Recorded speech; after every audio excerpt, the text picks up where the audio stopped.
like this guy, this dishonest, fucking snarky piece of shit. Absolutely embarrassing.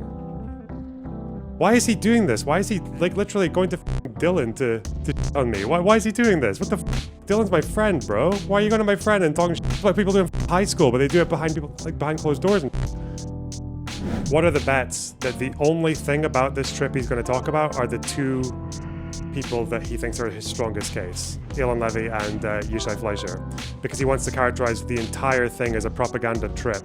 But he's not going to mention the totality of the trip because obviously the majority of people we met, even the majority of Israeli Jews we met, were anti-government. Propaganda for whom? It's not for the government. It's not even for the lefties, because the Israeli lefties, because we spoke to like settlers. They don't like settlers. We spoke to Palestinians who are far past whatever the Israeli left would usually be. So yeah, propaganda for which faction? Or was it maybe just that we did a pretty broad spectrum of interviews from different people representing very different viewpoints in the region?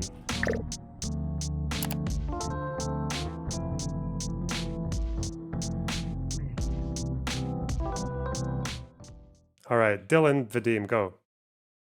In that position a little bit of exactly why it was propaganda and what type of standards you would hold for Lonerbox to do interviews like this in the future. I haven't checked in on what you've been doing recently, but I know you've kept on with just all your coverage from out there, and I think it's really awesome what you're doing.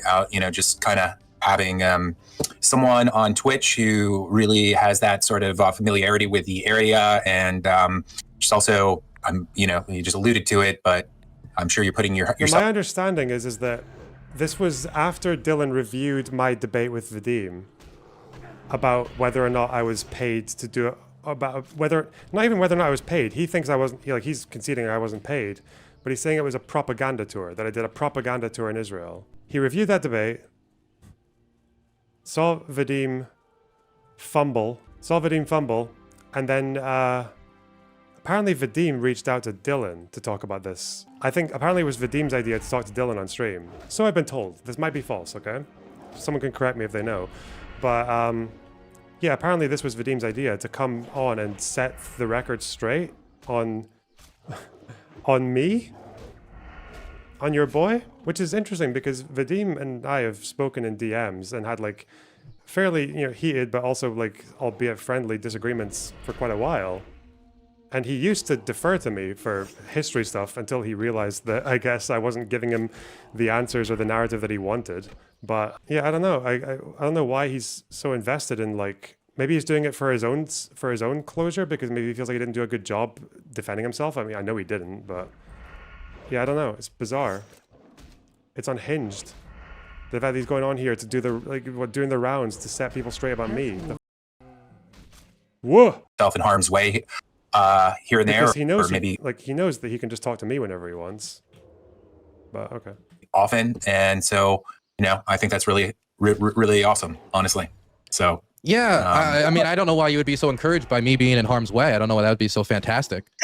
But I mean, sure, yeah. Okay, I guess that came out a little wrong there. I just mean that it's it takes balls. And we need people out there that are, that are willing to take that risk. And so, I respect that. That's kind of what I meant. I didn't mean like. Well, no, I got you. I agree. And in fact, I would say one of the biggest issues in not only the leftist space, but just in commentary period, is that everybody wants to be like a multi-tool on every issue, where if something comes up in the news and you're trying to stream 24/7, you need constant content. So everything's content. Every piece of news is content. And so what you got is people who don't really know much about the topic, and all of a sudden they're trying to tell people what the RSF in Sudan is, or X, Y, and Z. And so I think that if we had more streamers just concentrating on one area and then relying on each other's knowledge, we could produce a more informative space. We could produce a more productive space. I think a lot of us go much farther with much more authentic journalism. Yeah, no, I'm totally with you.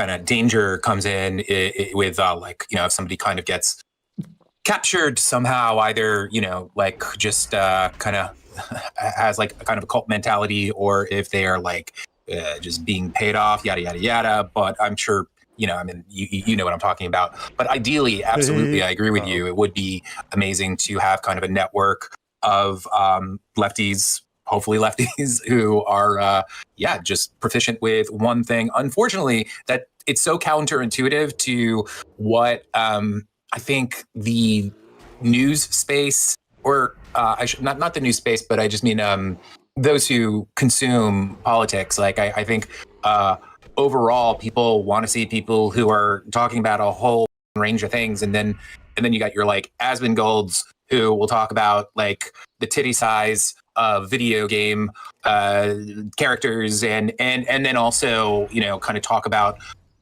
news, but in a really like brainless slop kind of way. So it's like everybody has to compete with that, but no, I'm with you though. So 1 second, quickly. Danabo, my editor, hates me, and he's telling me that I haven't given you an intro, and so I want to make sure that you introduce yourself. Who are you?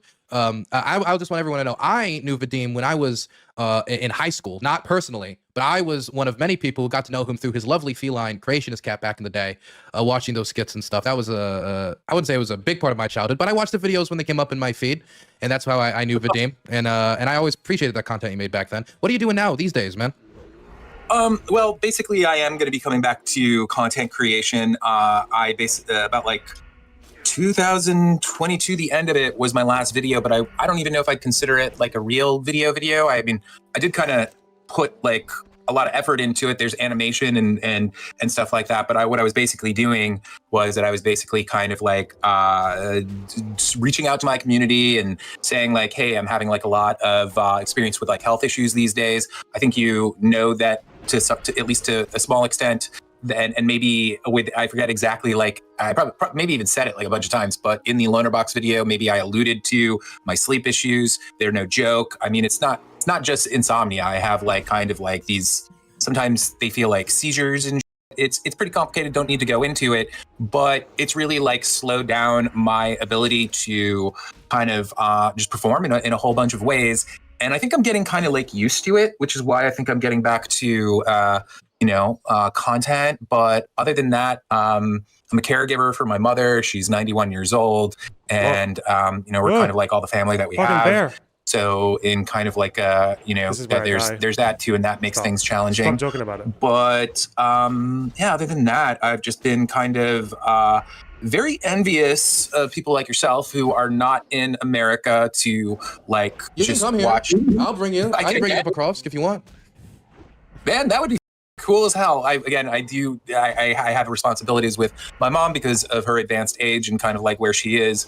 But here and there, I get. What's that? No higher calling. Health warning. Yeah. Wait. Oh, yes. I agree. But every now and then I can get like people to like kind of like take over my role for a while. So I don't know. Maybe I would take you up on it. If you want, you can bring your 91-year-old mother as well. She can come to across too. Dude, I mean, I think she'd be like down. You see the ages of some of the people serving here. She could get an Azov. You know, she could be an Azov commander. Yeah, well, I think she'd want to like work her way up. She doesn't like, she doesn't like a free meal ticket. But I'm sure she could just, seriously bust some ass out there. Love to see her just mowing down some. You know what? I'm not going to do it. But anyway, one other thing that I want to say is that I really like your sweater there. It looks like sort of like a postmodern take on the classic Cosby sweater of the 80s. Cosby. So I like it. Thank you. My boyfriend gave it to me. Awesome. That's the best kind of sweater to get, right? Yes. Let's get into the topic. So you saw that I reacted to. I didn't react to the whole thing because I'm gonna be blunt. I don't care much about the Ethan Hassan back and forth. Sure, I care much more about, I guess, more the issue that is kind of like the preceding thing, like the war. And I feel like a lot of times the personalities get matched up in it, and you get the idea.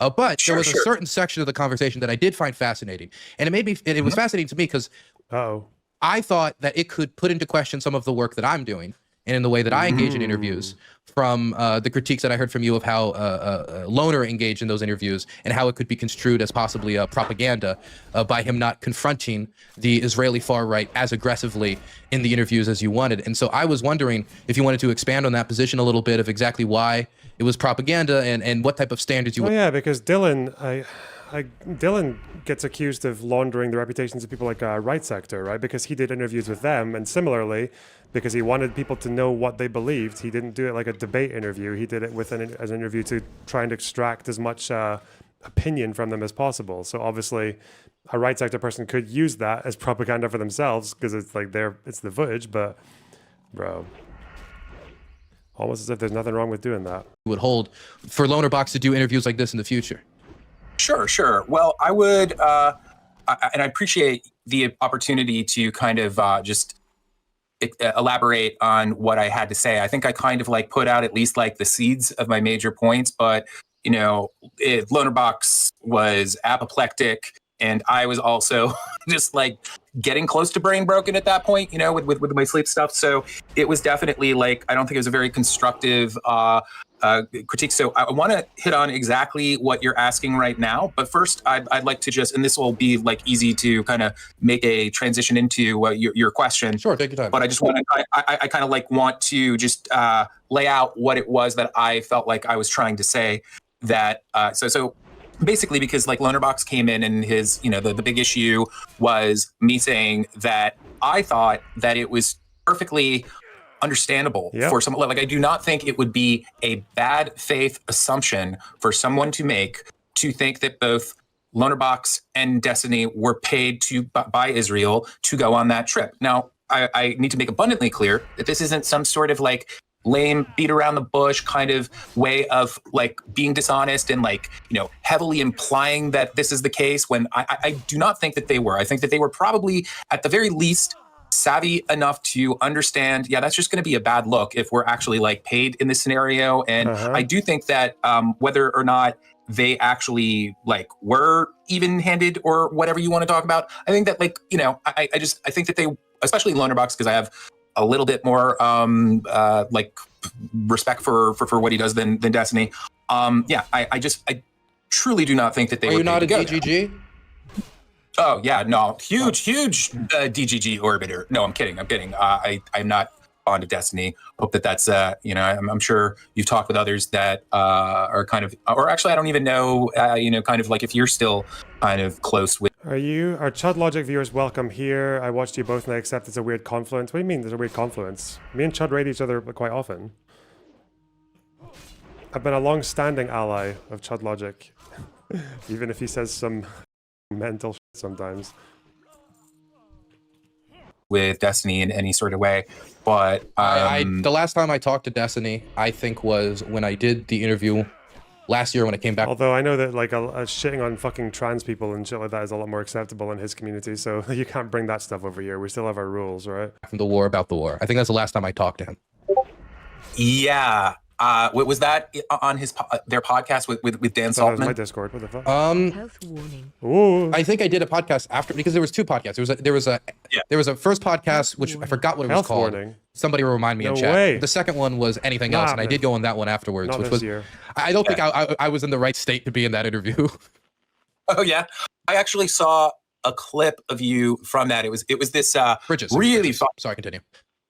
It was this really fucking funny, what do you call it, montage of people who were on that show at moments where both Destiny and Dan Saltman were really trying to goad the people who they were talking with into talking about Hassan. And in some cases, they had been talking about Hassan like for probably for like hours with these people. One of them, the funniest one was J-Reg. And he was just like, at a certain point, he was just like, grr, I hate this guy Hassan. Like he was like just trying to say whatever he could to like to satisfy them basically, and it was clear that he didn't think that. But you were in there for just like one shot where you and it was pretty cool in my opinion. Like you said something like, honestly, I don't know much about this situation, and I just don't want to waste my time talking about something that like you said something to that effect. But anyway, I digress. So when I said that I thought that it was not a bad faith assumption for people to make, that was what Lonerbox. Wait, was it bad faith or was it unreasonable? I thought it was unreasonable. And I don't think it's no. The reason why I don't think it's bad faith is because it's not the least bit unreasonable, and I'll tell you why I personally believe that. Okay. So what are the bets? I watched this already. I didn't watch all of it, but I flicked in and out because I was raging in chat. And And this was just after my character died. It was after that stream. Like fucking 5 in the morning and shit. No, I don't remember this part though, because I think I tuned in later. What are the bets that the only thing about this trip he's going to talk about are the two people that he thinks are his strongest case, Elon Levy and Yishai Fleischer, because he wants to characterize the entire thing as a propaganda trip. Meanwhile, but he's not going to mention the totality of the trip because obviously the majority of people we met, even the majority of Israeli Jews we met, were anti-government. They were people that don't like the government, okay? Which kind of would beg the question, prompt the question, propaganda for whom? It's not for the government. It's not even for the lefties, because the Israeli lefties, because we spoke to like settlers. They don't like settlers. We spoke to Palestinians who are far past whatever the Israeli left would usually be. So yeah, propaganda for which faction? Or was it maybe just that we did a pretty broad spectrum of interviews from different people representing very different viewpoints in the region? What is a more reasonable assumption, Vadim? What do you think? And a couple of these things I mentioned. The first thing that I mentioned was there is a huge precedence for this sort of thing of people getting paid to go out to do these sorts of things. Now, Lonerbox brought up, and I 100% agree with him, that alone would not be sufficient to kind of like, to base your assumption on at all. But it needs to be kind of factored in with everything else, that there are lots of situations like that.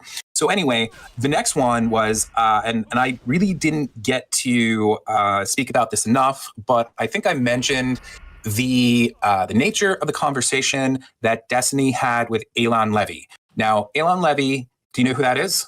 He's a far-right Israeli. I think he's an associate of Ben Gvir, if I remember correct. I don't know. I don't follow Israel as much. No. You're probably mixing him up with Yishai Fleischer. Okay. Elon Levy was literally the spokesperson for the. I mean, I don't think he was not the spokesperson for the IDF. That's something different. But he was basically like the mouthpiece for Netanyahu and just like I'm spokesperson for the IDF. Someone just said in chat. Oh, is it IDF? Okay, yeah. Okay. He's no, Elon Levy was his Netanyahu spokesperson. He was the government spokesperson. As far as I know, As far as I know, he never actually even met Netanyahu. But it goes to show. And then they fucked him off. I think it's because, there's multiple theories about why they fucked him off, but one of them might be the fact that he was an anti-Netanyahu protester before the war. Then my bad. Yeah.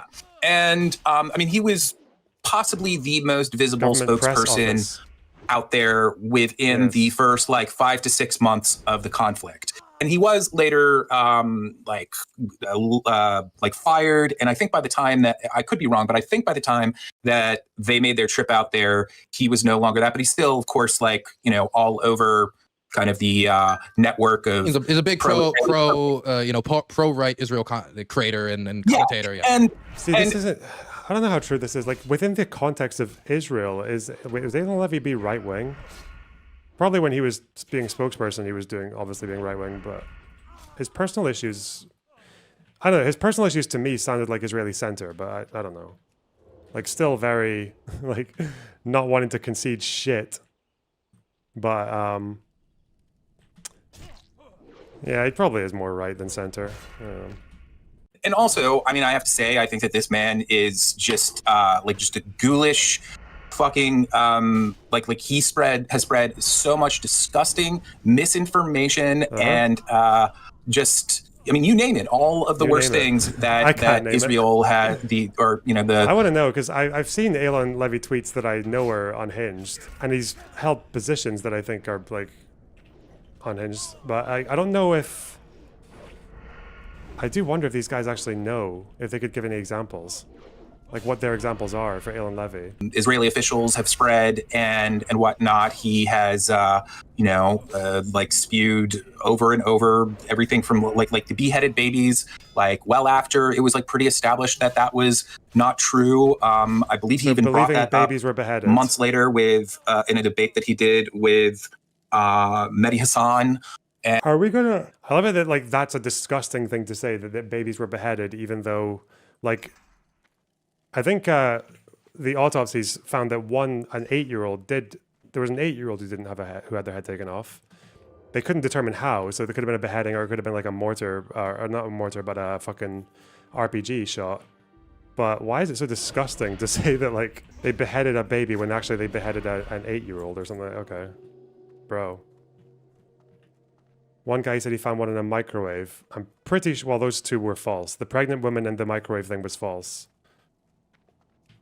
There was a pregnant woman who was shot, and she was shot when she was in labor.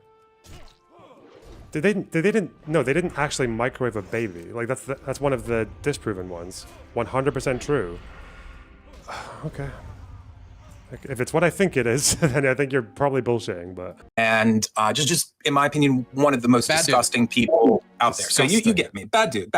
Does that mean so? If someone who thinks that someone who initially thought that the someone who initially thought that the Al Ali hospital was J-damned by Israel and 470 people died, that would be disgusting for them to say that. Okay. So Destiny had an interview. I mean, they hung out with him for like a little while. I don't know all of what they did, but Destiny had an interview on his YouTube show. I don't know what it's called. And in my opinion, that entire conversation was just basically like a mutual dick-sucking contest. They were, again, first of all, they were arguing in that conversation. But the problem with Vadim is that he just... Vadim doesn't even seem to know what the... You can't just say he met Elon Levy and they agreed on things. Like, what did they agree on? Like, what issue? Just take a point and go with it. It's so optical. It's so fucking sides-cucked that all you have to do is like, oh, there's a picture of you like next to Elon Levy. Is like, okay, what does Elon Levy say that's disgusting that like I would endorse? But they don't say that. They will never go with that because that's, come on, you need to actually have some examples here. Yes.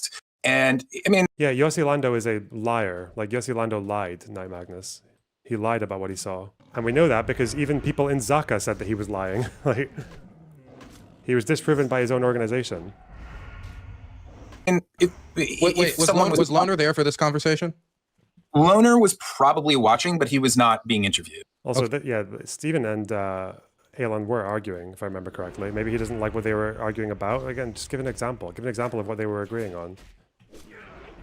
Okay. And so, but this is the thing. Like, you might say like, well, Loner should be judged on his own, but that's the thing. He was there with Destiny. They went there together. And anyway, in my opinion, and I think a lot of people's opinions who would watch that interview that they did, I mean, that's precisely the sort of propaganda that one would expect to create, or one would expect to be created if someone was paid to go out to, a sort of a Hasbara vacation to Israel. Maybe are you familiar with the term Hasbara? It's just a term for basically like it's a word for propaganda, basically that is big in Israel. But anyway, and that's the thing. So you have they produce things like that. There's also the interviews that they did with Yishai Fleischer, which in spite of the fact that 2 of about 30 plus people that we spoke to, not even counting. Yeah, okay. Very representative of this tour. Let's go. Lonerbox thinks that he pushed back enough. He mentioned that Yishai Fleischer was not happy with what Lonerbox had to say. I watched some of what he said, and I will, what he did say, I'm glad that like he characterized it as such. He said something to the effect of, this is the most extreme person that I talked to. And there were a few times where he did dunk on him, but still, I mean, personally, I didn't think it was enough. He didn't even mention that this was a spokesperson for Ben Gvir. Fuck this guy. This dishonest, fucking snarky piece of shit. I don't like Vadim. Fuck this guy, man. He's either a liar or a coward. Like, what the fuck? I'm sorry, or both. And probably 3 other bad things as well. At least 3, okay? This guy's 5 bad things right now. I said that Yishai Fleischer literally wants to conquer the entire West Bank and deport like pretty much all the Arabs, like at least a majority of them. Why is it such a fucking issue if I'm like, oh, I didn't mention, by the way, he hangs out with Ben Gvir and is associated with Ben Gvir. What's bad about Ben Gvir? Oh, the fact that he's like a pro-settler who wants to conquer the West Bank. Why is the substance of the issue with this person less important to you than like the face attached to it? Like, what a fucking retarded and he knows this because we spoke about this at the time. He just said, oh, but you know, you should still definitely mention the Ben-Gvir thing. So even if I mention, like, it's like me saying, yeah, Hitler's a fucking disgusting fuck, right? Because he like invaded a bunch of countries, committed a whole bunch of war crimes, sterilized a bunch of people, and then also committed the Holocaust against 6 million Jews. And then someone's like, Lonerbox, you don't even seem to mention that Hitler was also the leader of the Nazi party. I'm like, okay, Hitbara. That's some Hitsbara there. Not Natsbara, Nazbara. Fucking hell. Oh, yeah, just ridiculous. Absolutely fucking embarrassing. Why is he doing this? Why is he like literally going to fucking Dylan to shit on me? Why is he doing this? What the fuck? Dylan's my friend, bro. Why are you going to my friend and talking shit to me? Like, you're like, this is what people do in fucking high school, but they do it behind people, like behind closed doors and shit. Literally shit talking me to my mates. What an asshole. Here, he didn't mention a lot of things. A lot of things. So many things. And it doesn't, like, I don't fucking care if that guy was pissed off having seen what Ben-Gvir is better than he does. Yeah, I know. Yeah, like, whatever. Thanks for the $10. Is this him being dishonest on purpose? He's repeating the same talking point that just fell completely fucking flat when we spoke. So yeah, I don't know, but he could just as easily be like this fucking brain damaged on the conflict that he still thinks is a good point. He still thinks it's so important that you mention his connection to Ben-Gvir, even though I literally illustrated like just about every single thing about this guy that's bad. That's also bad about Ben-Gvir. Fucking hell. Lonerbox had to say, well after the fact, months after the fact, that guy posted at least 2 to 4 videos of their time with Lonerbox and Destiny. He also interviewed them for his podcast. And this guy is not going to put anything Destiny, on his social media that he thinks makes him look bad. And also, these people are obsessed with just kind of putting the best face out there. So what I'm saying is that he could easily piss off Lonerbox, and it still wouldn't necessarily be indicative that Lonerbox did too much. He's the kind of person that, just like with the, in my opinion, like. Wow. You could it's just not what would happen if you did propaganda for him, though. Really? Do I need to explain this? Do a relatively soft critique of him, and he could potentially get mad because does Hassan give his same energy with the Houthi interview? Nope, because Vadim thinks the Houthis are fucking based. That's what he's there for. He is a spokesperson for the West Bank and people like Ben-Gvir, who, if you're audience doesn't know, he is literally far-right, worst of the worst Israeli loon. Yes. I mean, I have a pretty, I think I can get it real quick. Most of my audience should know who Ben-Gvir is. I want to make sure we can, like, I just want to keep track of everything that's being said. Yeah. I get it. I just have here it is. Very recently, he said this in reference to Palestine.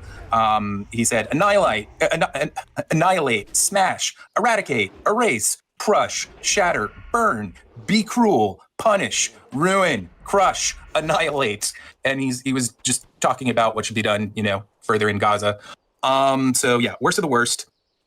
And yes, I do feel like inside those conversations, I mean, basically they gave him material that he gladly posted on his socials and whatnot. And yeah, I mean, every time that Lonerbox will talk with anyone who is pro-Palestine, who has a problem with Lonerbox will like have so much smoke for that person. And then this is also just not true. One of the biggest pro-Palestine people I've had on my stream was that Athena girl. We spoke for 4.5 hours. That's one of my most viewed videos, debating a very pro-Palestine person. And it was heated, but it was friendly. Like we're not shitting on each other personally or anything. There wasn't like massive personal attacks. Like we kept it up for 4.5 hours. I said I would talk to her again at any time. Like that was cordial. That was like the people I have smoke for are generally the people who attack me personally. And I'm sorry, but the fucking pro-Zionist shitters also, a lot of whom I was arguing with the entire time I was in Israel. I was fighting with like Israeli right-wingers on my Twitter feed.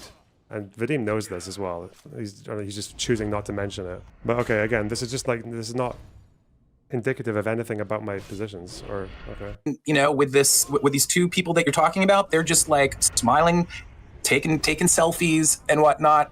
And these are some of the worst people in the Israeli conflict.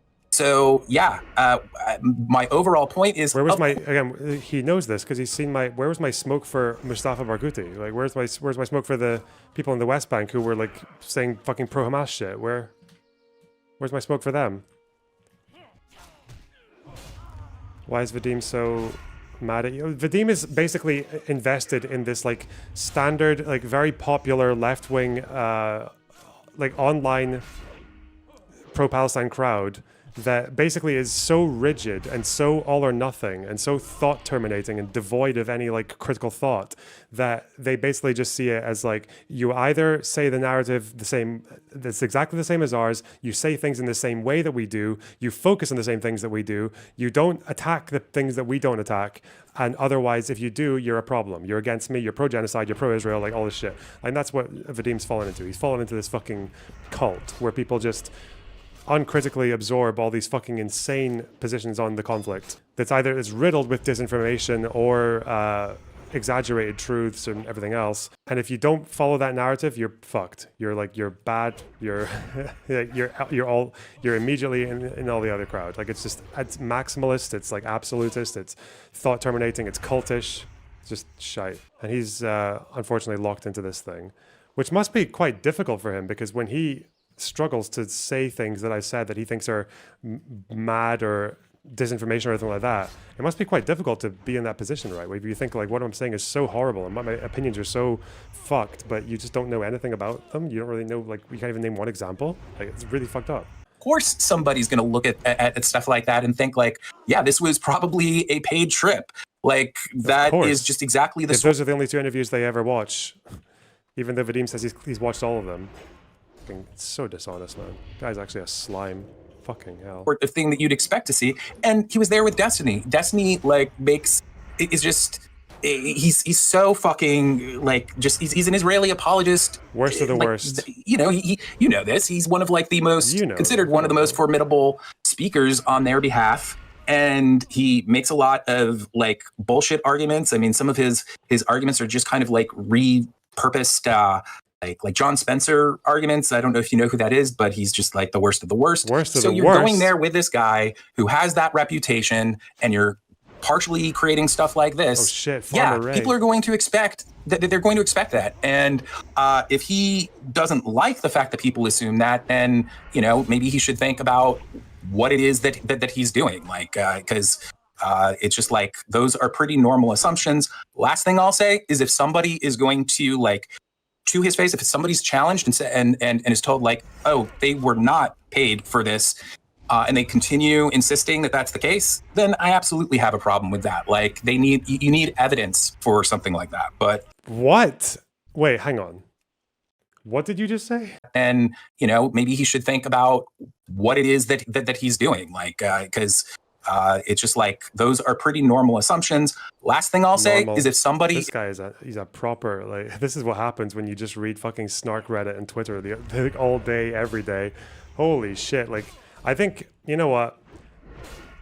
I'm glad that Vadim is doing these rounds and exposing himself like this because he is a very good demonstration of just how these people who are so plugged into this conflict but are also simultaneously so disconnected from reality. Like, if you are this fucked, like if you're this separate from reality, this is like a normal assumption to assume that this trip of 14 days of interviews with people from all parts of the political spectrum in Israel and Palestine, to think that it was like propaganda for the Israeli state and that the state only let you in because you were going to do this tour for them. Like, if you are that disconnected from reality, like he's a very good indicator of that. He's a very good indicator of how like broken these people are. You know what? And I also have to remind you guys, okay, that despite the way it looks, okay, I have not paid Vadim to do these rounds, okay?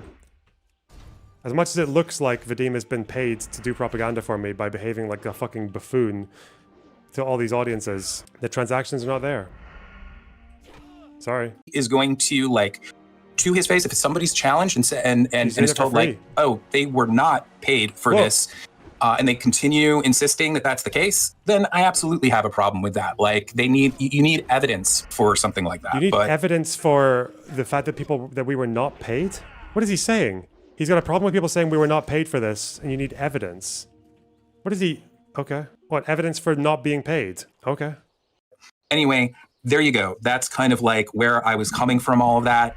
Yeah, thanks for letting me get that out there. Sure.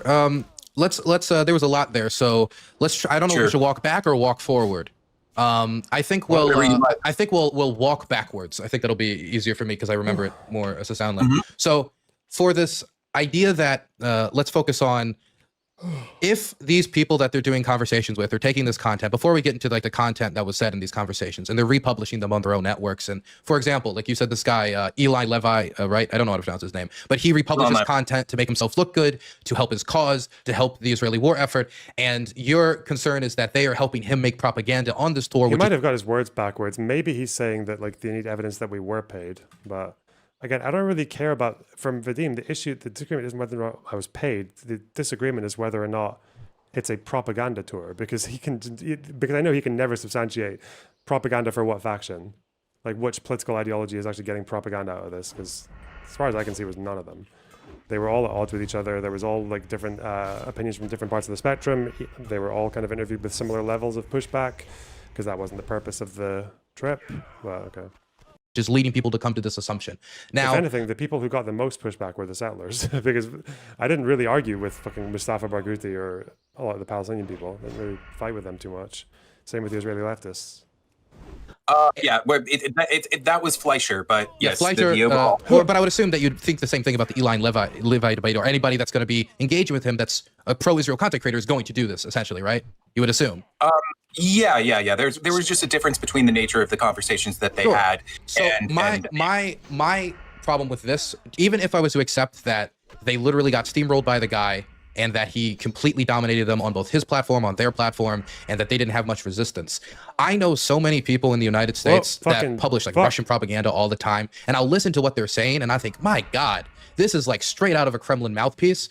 And it would be very easy for me to say that guy's probably being paid by the Ruskies, with him saying this about the Moscow mall attack, and this is crazy Russian propaganda. What I found is that there's a lot of people that will produce propaganda or will republish propaganda or talk propaganda and are not getting paid. They either just disagree with me, are stupid, or misinformed, or any other number of things. And so it's one thing to say like, hey, I don't like how they engage in this conversation, or hey, I don't like that they toured Israel, or I don't like that they talked to these people. But when you say, before we get into any of the substance, when you say like, it's not unreasonable to think that they're paid by Israel. One is dudes like Box and Hutch, and the other are what I call the genocide presuppositionalists. Also, it seems like Vadim thinks the default of this kind of interviewing is Israel influenced. Yes, thanks for the $20. Genocide presuppositionalists.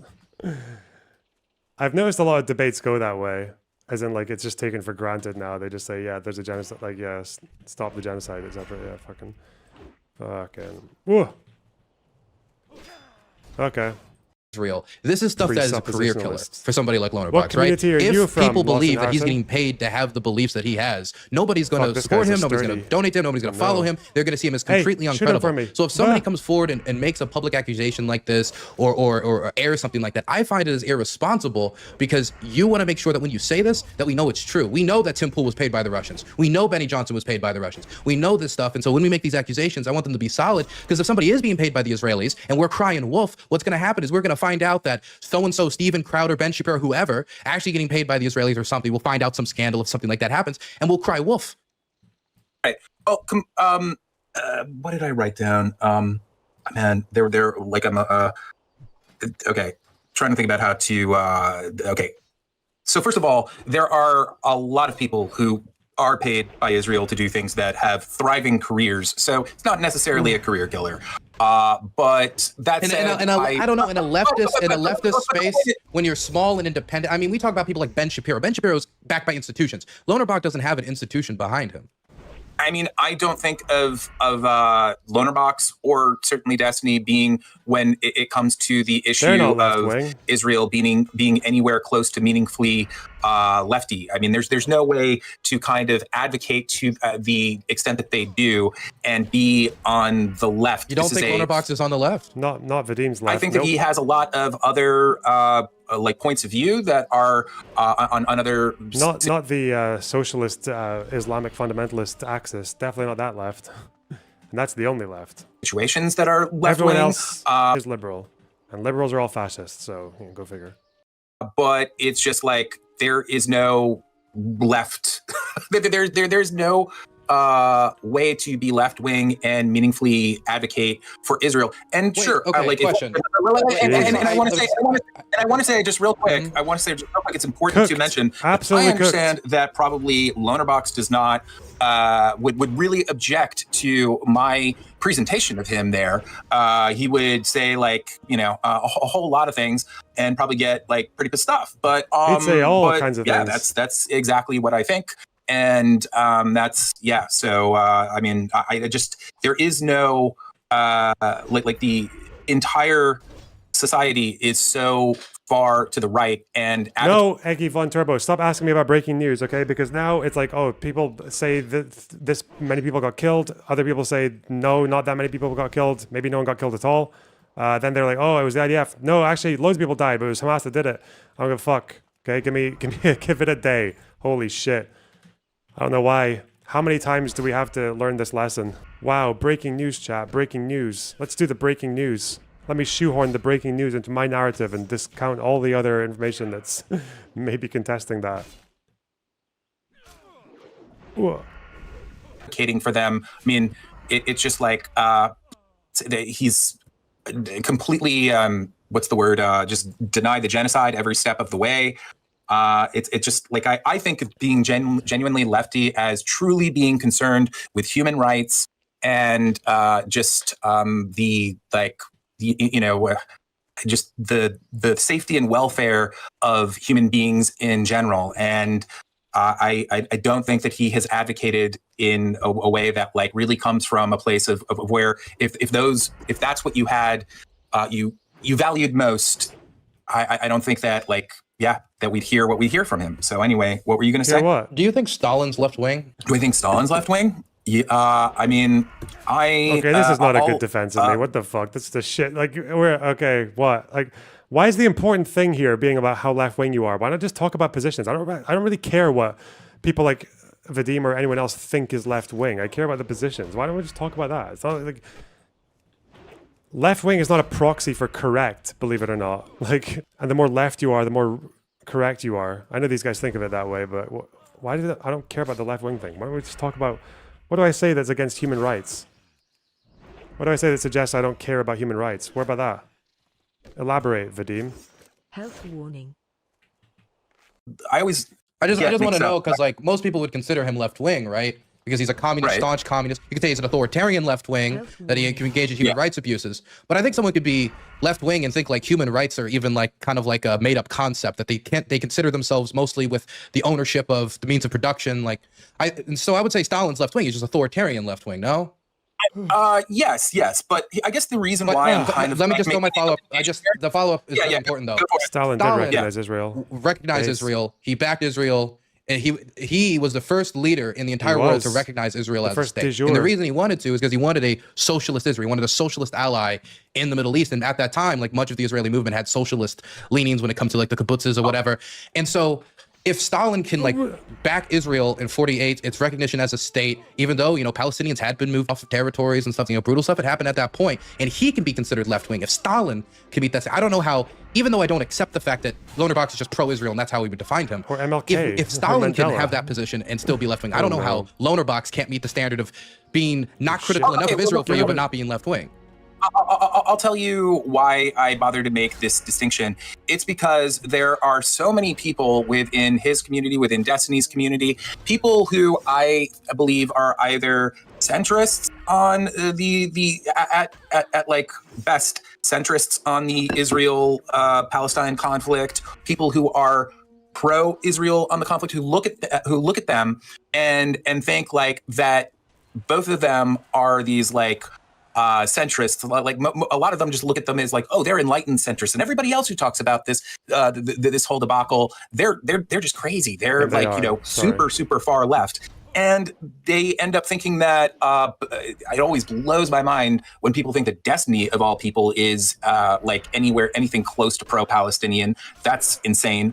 But yeah, I think that people get a incorrect impression of their advocacy. I mean, you won't find anyone who is. I just don't. You can agree. You could say, I think they're being bad on this. They're not standing up for human rights. Why not just contest the positions? I don't care about who's pro-Israel or pro-Palestine. I don't even know what that means. Like the way that people use it, because I don't think the conflict is a zero-sum game.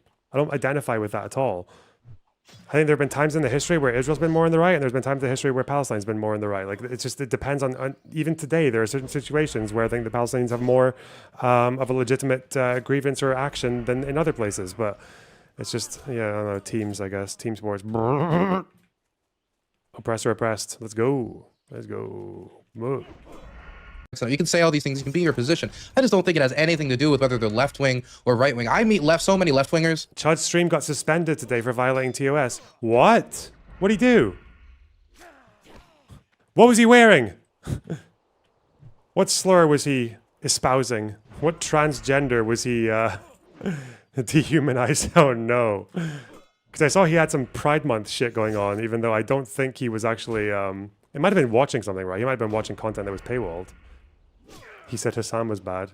Oh, maybe he was, what do you call it? Maybe he decided to start supporting Palestine. And on day one, they got him. The theys. Whoa! I mean, not more than I would like to really say, that backed the Russian invasion. People who describe themselves as left-wing, hard communists, and they think that this is the way to build a multipolar world order that will X, Y, and Z. I remember the man who drove me to get a passport to go to Ukraine for the first time. He was dating one of my cousins. He had hammer and sickle tattoos all over his body, and while he was driving me to get a passport to go to Ukraine, he was saying, well, kinda, it's okay. So I would look at all those people. I'd still describe them as left-wing, still describe them as communists. Running away. It's just, I think that I just think those views could be repulsive and they could still be left-wing, no? Sure. Well, I understand what you're saying. It just feels like two separate conversations. At the end of the day, I even though that I think that sometimes it's worth kind of diving into these things. At the end of the day, I always feel like the titles that people give themselves or what have you are less important than the actual actions. So and yeah, I guess and then also maybe I'll make this like firm stance that I don't think that they could be considered leftists, because I think of being a capital L leftist, I think really is all about, as I said, a huge consideration is human rights, and also like I think just to be clear, human rights is a liberal concept. That's why a lot of what we consider fundamental human rights are. If you go far left, enough people deride some human rights. So like the right to, like human rights to property, or even like human rights when it comes to imprisoning people, because there are people you go far left enough and they do think people should be jailed or, re-educated or punished or whatever for opinions, for political ideological opinions. So that's not really like, and that's not even to mention like human rights in terms of when they talk about refugee rights, like the right of return for Palestinians, they also think that means you should have the right to people who live on land right now that can be traced back to the Nakba. They think that they should just be evicted. So even for a crime they didn't commit, they think people should be punished for crimes they didn't commit. So no, human rights is not like a fundamentally, like lots of lefties actually oppose the standard concept of human rights. Even for free speech, right? Like who's like far left, go far left enough, and those people are just as anti-free speech as like right-wingers are. So, and they'll defend it. Like the amount of violations these guys will support in the name of defending the revolution, or what was it? Bad Bunny said. It was. Remember the Bad Bunny saying that there was, and she wasn't alone in this. Was people saying that Rittenhouse doesn't deserve human rights. He doesn't deserve due process. That was the word. There was due process. Because again, like how many left-wing societies have we had where they just do show trials? Caring about like the effects of empiricism and whatnot. Do you think Loner doesn't care about human rights? Uh-oh. I don't think he cares enough about human rights, because he has like just more or less been a mouthpiece for Israeli talking points. And he just, examples. I mean, I don't think, don't get me wrong, I don't think that he is like someone who's like, has like a bloodlust But Where are the examples? yeah, he from like day one has just fought against the idea that there is a genocide going on, and we have like practically every single human rights group under the sun, so many genocide scholars. I mean, at this point, it's just pretty crazy to me that he still continues to. I'm sure you've read all the reports, with Vadim. the mountain of evidence. I'm sure you've read every single one of them. And that's why you're saying that. Didn't find any issues. Didn't find the bit in Amnesty where they're literally contesting the existing case law definition of genocide. But, okay. Out there, and really just all the scholars, academics, all the scholars that agree that that's consensus. Precisely what we're seeing. Is it unanimous among genocide scholars that not, as of by the way. the entirety of this war, they were calling it a genocide? Or is that developed differently in the last few months as Israel has been more open about certain intentions and certain government officials said X, Y, and Z? I mean, the case was perfectly laid out by both Human Rights Watch and Amnesty International. I want to say at least close to a year ago. And or at least one of them had published it by that point. And you probably know, you're a smart guy who is up on this stuff, and you probably know that when a organization like them put something like that out, it's not just an opinion. It's based on all this legal data that they put together. And, what are you talking about? You know, and then we also have the United Nations. Legal data, spoken like someone who has not read a single fucking word of that report. Okay, this is what I mean. People go too soft on this guy. Ask it what legal data. Like, can you give us an example of what the legal data is? We have so many places, and it's the United Nations said that there's a genocide going on. That it is a genocide. You know what? Sorry. You probably I probably am wrong about that. I'm asking you because I don't read all the UN reports. You know. I think there are UN bodies that definitely allege it, like the Human Rights Council and everything. But I guess with the UN's opinion, the UN is a bunch of different bodies. So like the media office can say something, versus the IPC, versus the Human Rights Council reports, versus the General Secretary. But I guess in the UN, the one opinion that would matter would be the it would be the ICJ, right? Because they're a UN court. Are they not? Is the ICJ not like part of the UN? Is that not why it's called the World Court?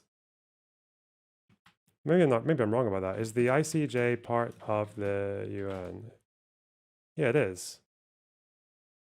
That's the main legal organ of the United Nations. Yeah. So it would be up to them, really. Here, I'll look it up actually, I won't look it up real quickly. Maybe you can if you want, because the thing is that if I go on... The ICC is not... I don't think the ICC is UN. The ICC is a much more difficult one because a lot of countries don't even... they don't bother with it. Like, they don't sign up to it. To the internet, it's gonna like fuck with our broadcast, like sure. Having like internet problems. Okay. But I was talking with someone the other day who mentioned that, and so yeah, I think that's why I blurted that out. And I shouldn't do that. I should really I like to just research, make sure that my so let's say that they aren't included. But the point is that I don't think that there would ever be such a wide body of relevant experts and organizations and whatnot who would make a statement like this on other countries, other places.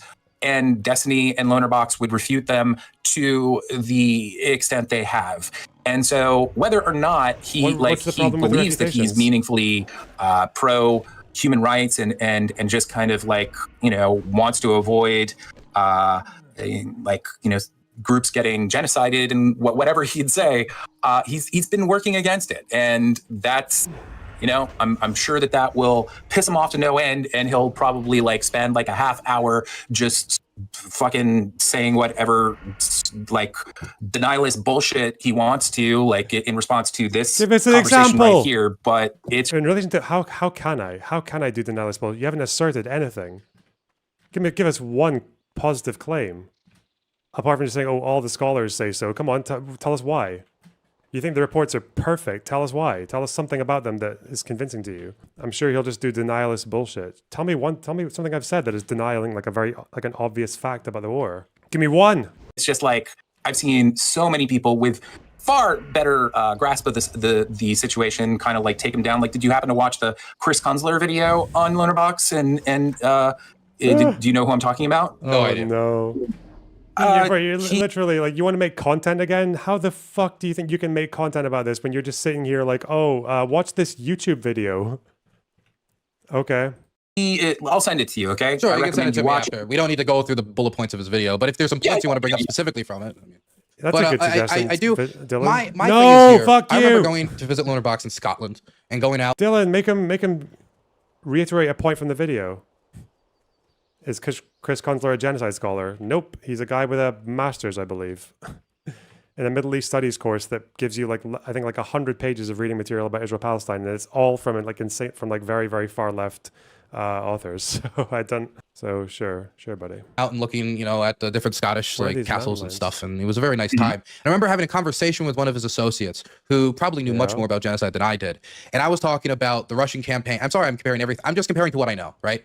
But I remember talking about how the Russians were burning the Ukrainian books, how they were, changing all the names from Ukrainian to Russian, and how they were indoctrinating the children that they had trafficked, and kidnapped the orphans, and the mobilization of all of the people illegally in occupy. And I was talking about all these things and saying they're moving in people from Russia to take the homes of those they've expelled. And my God, I mean, doesn't this feel like a genocide? And they looked me straight in the face. I was like, no, that's not a genocide. I was like, what do you mean it's not a genocide? It's like, genocide is a word that holds meaning, that when you say it, it has a legal definition.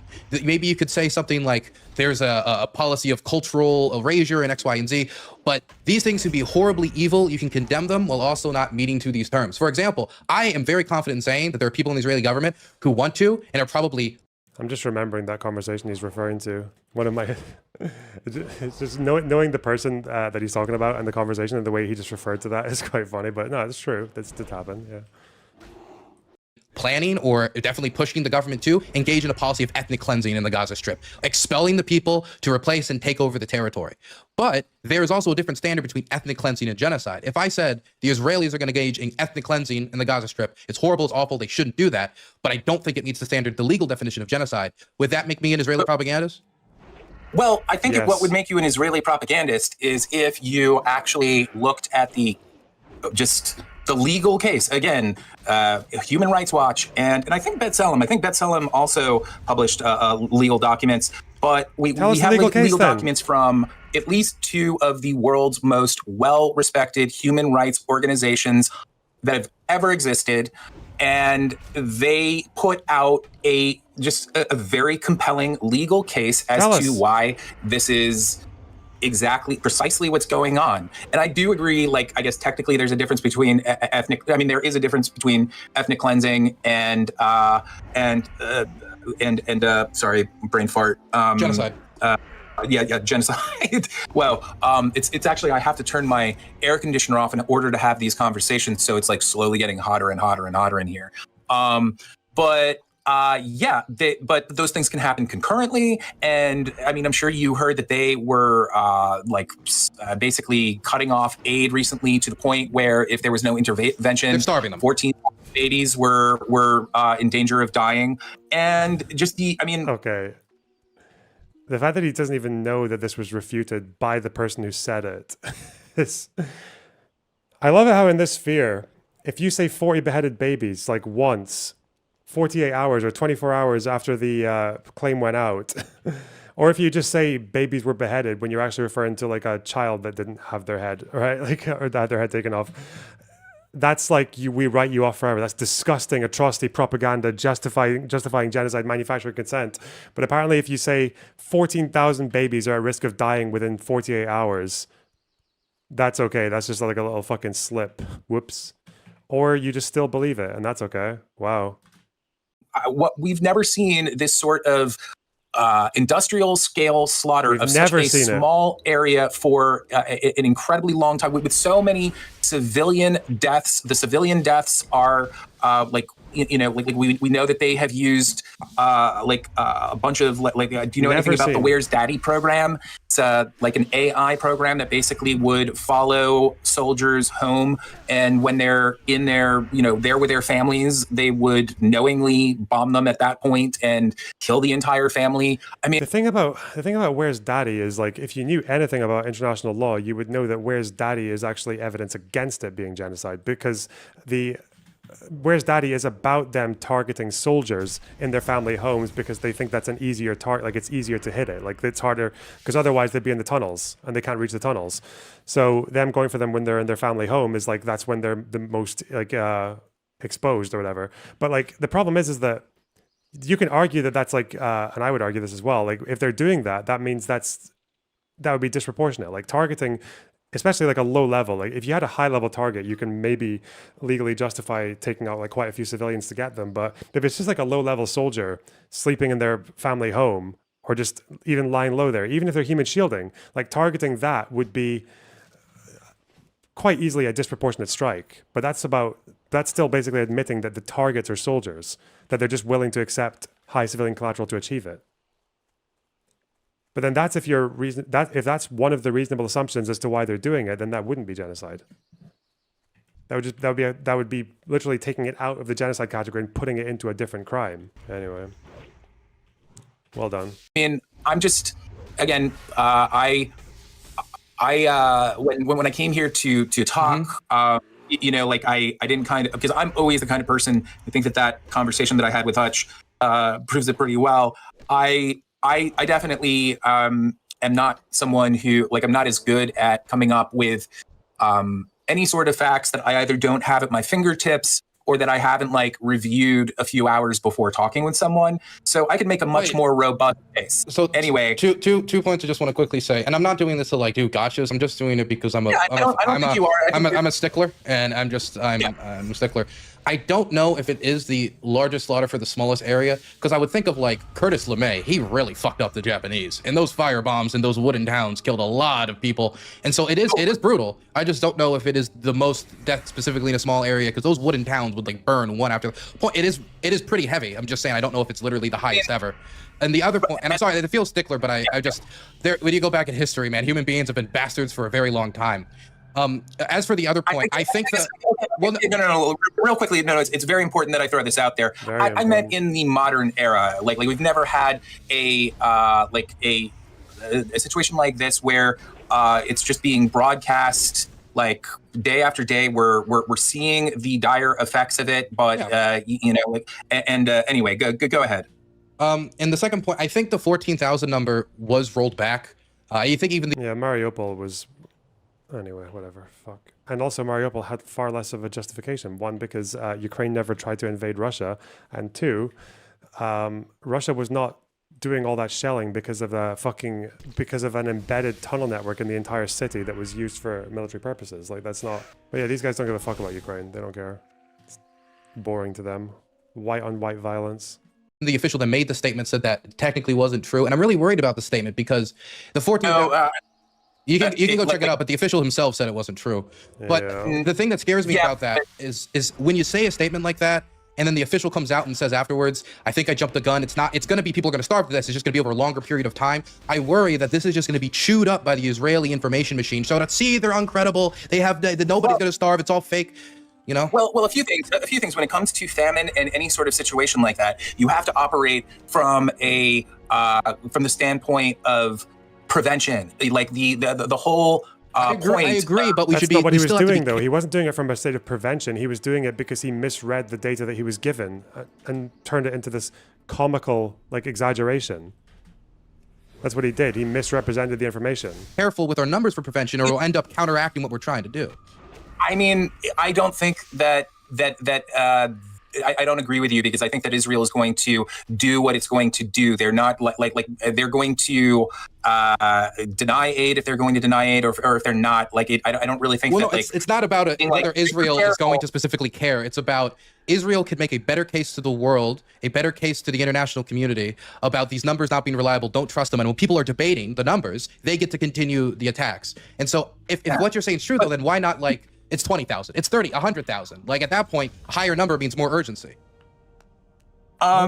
Look, I actually, when you said that the number 14,000, maybe you were right about that it wasn't correct, because I actually kind of in my mind thought for a second I thought you were talking about the total number of child deaths or something like that. I said 14,000 would starve within 48 hours. No, you brought it up because you were talking about aid. Why are you trying to backpedal of why you said the? Okay, fuck it. This guy's actually a liar. This guy's a dishonest person.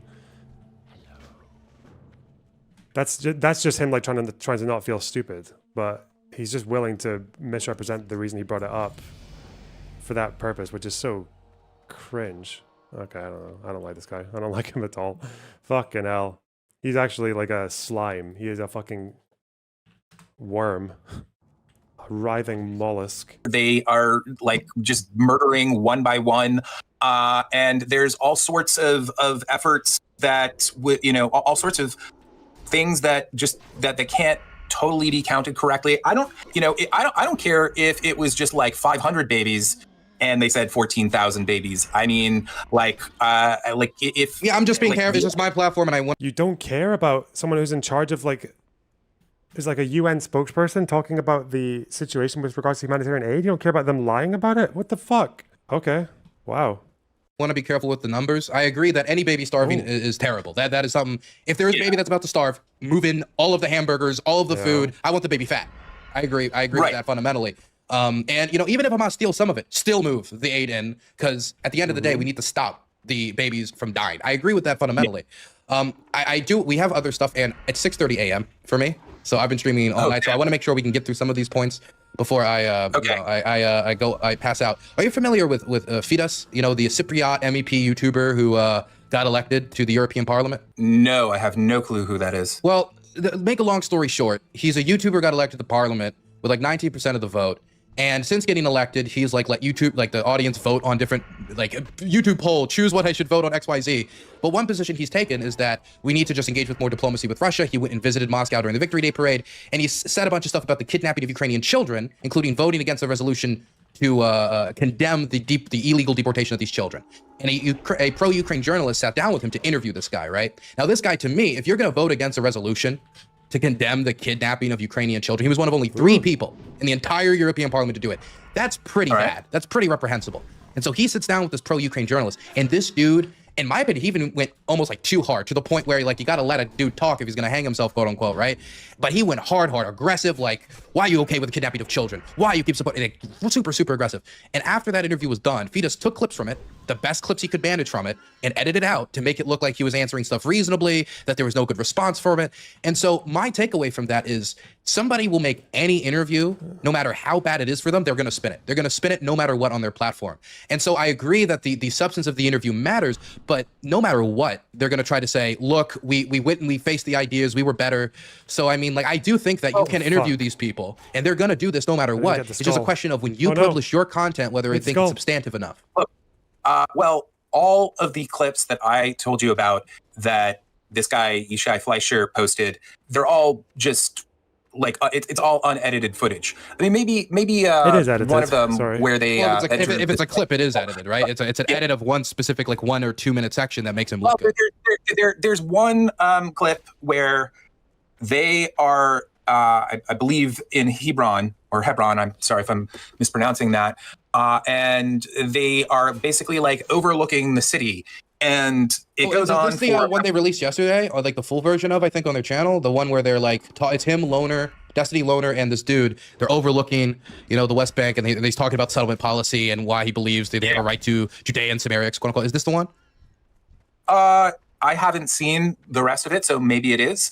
But there is about 20 minutes, at least 15 to 20 minutes, where he is speaking to them and talking about what is going on in Hebron, and kind of basically just saying there are all these misconceptions of here, and the way it really is this way.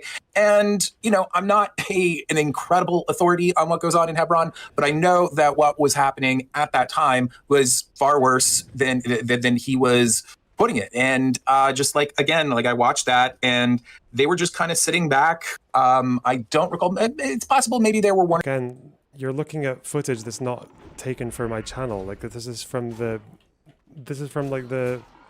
This is like the raw footage. This is like just like some selected highlights from the raw footage. That's not my content. Like that's not my content. Oh god, I fucking hate him. Like we did this with everyone. We wanted to get people's opinions. I wasn't there to have fucking debates with everyone. Jesus. One or two times where they kind of spoke up and said and like challenged him, but stuff like that. You know what? If some sort of video was put out, I'll take a look at it. I'll look at I would want to see how much desperately back find and one forth thing that wasn't mentioned that isn't even necessarily significant or changes anything, and then have an issue with that and say it's not good enough. Yeah, fucking retard. is on that. But the thing is like again, like I just that guy he posted the I'm telling you why I imagine that I'm not going to be that impressed by it is because he that is that same guy posted an hour-long podcast with talking to both of them. He posted like all this other stuff, and he wasn't angry at at Lonerbox until What hour-long podcast? he saw until he saw Lonerbox. Until he saw my coverage of the content discussion of Fleischer months after the fact. Why does it matter? So like why does it matter when it was? Like no, I think that with somebody like that like I would feel like I had done journalistic malpractice if I walked away from a guy like that and by the end of it he wanted to take like smiling selfies. It's exactly like if I have a debate with fucking Nick Fuentes and he wants to or with a Houthi supporter or okay to eat peanut butter sandwiches and do like fist bumps like Destiny, I'm going to just think I did a really bad job there, and that sort of person would be pissed off at him if either of them did the sort of pushback that a bloodthirsty motherfucker like that guy who wants to create pro-Israeli propaganda to make the West Bank settlers look more approachable and just to kind of put a smiling face on just the brutal human rights abuses they're engaging in every day. So that's what I would expect, or that I think we should all expect from someone interviewing someone like that. And the last thing that I'll say is that do I think that Lonerbox went into it thinking I'm just going to give this guy a slam dunk and I want to make this guy look great? No, I don't necessarily. I look at it in his head. This is him being generous to me. Oh yeah, I think he, I think he probably didn't know he was doing disgusting Israeli pro-settler propaganda. Okay. I think that that's the case. Probably not, but I think he did. And if he if you disagree with it, fine. If he disagrees with it, fine. But yeah, I think that that's his. I think that that's our duty and stuff like that, especially when you're someone who has so much smoke, so many problems with people who are on the the pro-Palestine side.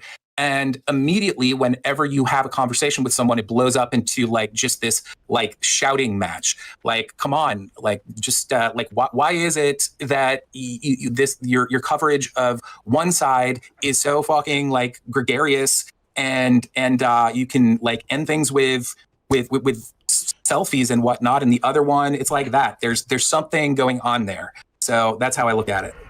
I remember I was roughly 5 miles from the Russian border, and I was interviewing some right sector fighters. You familiar with the right sector? No, I'm going to tell you right now. I'm going to have to turn on my air conditioner because it's just getting too hot in here. If I hear a little backtrack, it's fine. I don't care. It's going to be a little annoying. But I want you in your best state, Vadim. Yeah, I'm going to just melt like a slug being poured with salt right before your very eyes. If this is not on, okay, there we go, baby. Thank you. All right. I appreciate your patience, man. Yeah, no worries. It's all good, man. I don't want you heating up in there in a hot box. So I remember I interviewed these guys. The right sector, when people talk about the Ukrainian Far-Right, these are the guys they mean. These are the people they mean. These were the guys that that were fighting very viciously back in 2014. They went from a street movement to a militia. They were part of the groups that helped overthrow the Yanukovych regime, and then eventually militarized, went to the front. Very right-wing, very nationalistic. When it comes to their values and their political party. They never got more than any political actual influence. They've always been most effective at fighting. But point is, these guys are filled with people that I regularly would not drink with, right? Not all of them, especially since the war started and a lot of normal conscripts were put in there and such. But a lot of people would not get a drink with. But I got the opportunity to interview them and I accepted it. So I made a list of questions that had to do with both how they fought in vicious battles, but also with some anti-queer violence that had been engaged in the period of 2015, 2016, stuff like that. And when I asked him those questions, I could see it made him uncomfortable. He started shifting around in his chair a bit. And when you're talking to these right sector fighters, these are, can be somewhat intimidating men. And that section was probably the most confrontational I was, but for the rest of it, I was trying to get a better understanding of their ideology, because most people just hear Ukrainian Far-Right and they have no clue what they're about. You want to know that dude's favorite American author? Jordan Peterson. Not an American author, Canadian author, but basically an American. It's with the way he does his politics. That to me was very informative. And I didn't agree with his politics, but I think by revealing the veil of what right sector was about, that I had still done some form of service, as well, of course, the historical record. Now, that was an individual interview. If I was doing a full documentary on right sector, I would have interviews with right sector fighters that wouldn't be confrontational at all. It would be just, I need to get information for this documentary. I need to get information for X, Y, and Z. And when I'm looking at this video that Destiny put out on his channel yesterday, I see conversations with that one dude you talked about. Then I see a conversation with an old man about the history of the war. Then I see a conversation with a different Israeli settler woman. Then I see another conversation with, I believe, like a pro-Palestinian guy. About 45 minutes in, they have a 20-minute conversation. Then they go back to the settler and have a debate for the last part of it. And I look at that and making a documentary. I don't want to call it a documentary. I don't know what you would call it. But you making a project like that, the interview style you're going to engage in is going to be very different.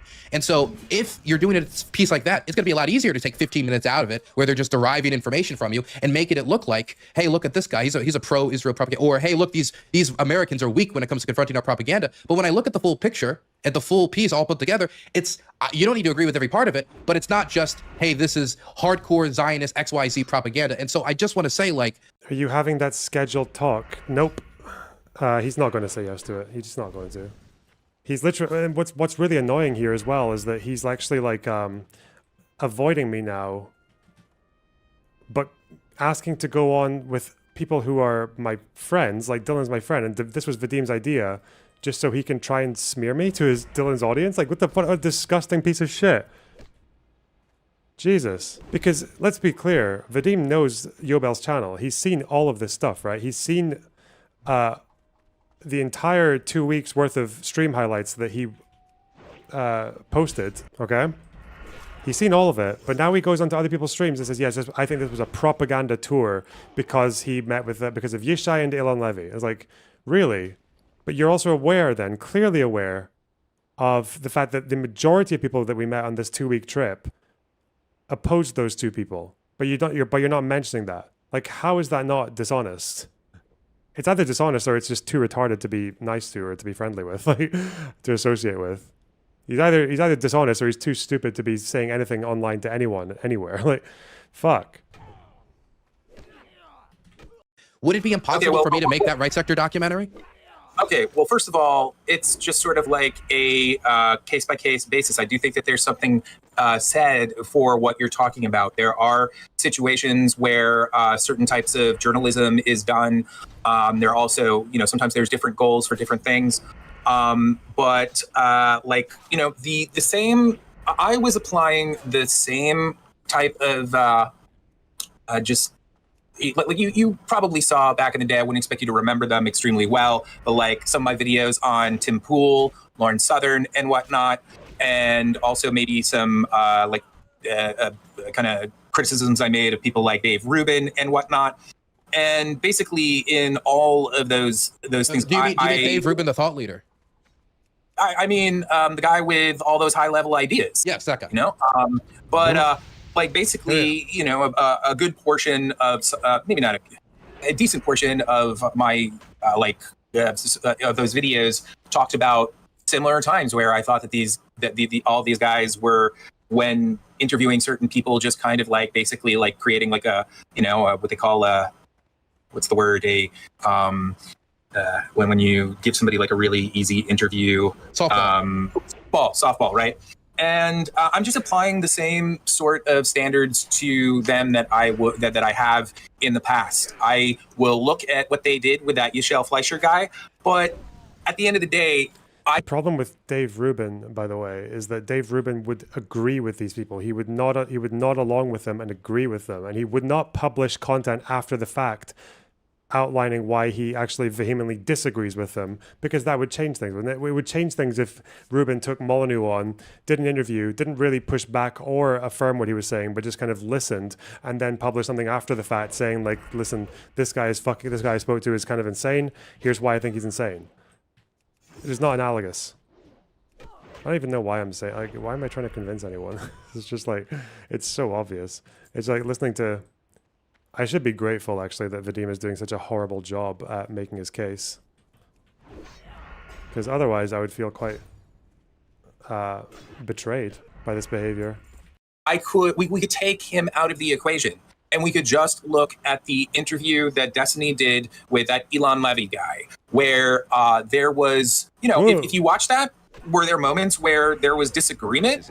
Sure. But to me, the disagreement wasn't like nearly as substantial as probably Destiny or Lonerbox would make it out to be. And there were so many, and I'm sorry, I'm not equipped to like. Yes, chat, I died, okay? My character died at level 59 and a half, okay? 59 and 53%, okay? Bit of bad luck, bit of hubris. But it's okay, we've learned our lesson. No group quests if we don't know what happens. It's just part of the fun, okay? It's part of the journey. It's part of the hardcore journey, okay? You have to learn to enjoy it, okay? But you can't. It's not like gambling, and you get huge fucking mad when you lose on like one spin. So you're starting over. I have started over. I'm already at level 24 now, right? Pushing 25. We're smashing. Maybe time to do Oblivion on easy mode. What is this? Like I'd have to watch it again to like give you the really good examples. But there were so many areas. Bit of bad luck, he says, about doing a quest that's says don't do it with less than 3 people. Well, the fact is, like, I can do quests that have less than 3 people. I did them all the way throughout fairly easily. The problem was that one has a second elite that comes, which the warning didn't mention, and that they both fear you. I did not know that. Oh well, still my fault. I should have disappeared when I knew that was happening. Should have run away. It's okay though. We've definitely improved our speed though. We're moving very fast now. Of agreement, and they were sitting around. They were just laughing. They were having a good time. Yes, there's a clip of the and death that's in the the Reddit, thing. yes. What they're doing is they are absolutely.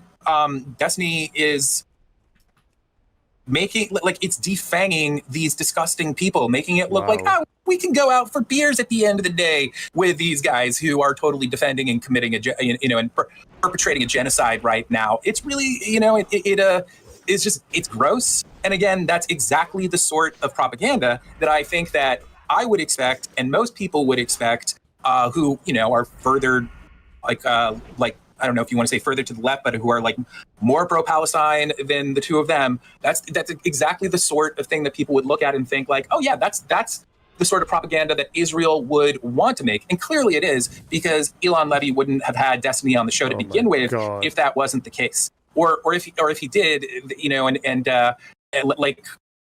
he would not be so what's the word? Just pleased with like you could tell that he was just having like a great time, and it's like sort of like if he's talking with someone like Mehdi Hassan or someone who's actually challenging him, by the end of the discussion, they hate each other's guts.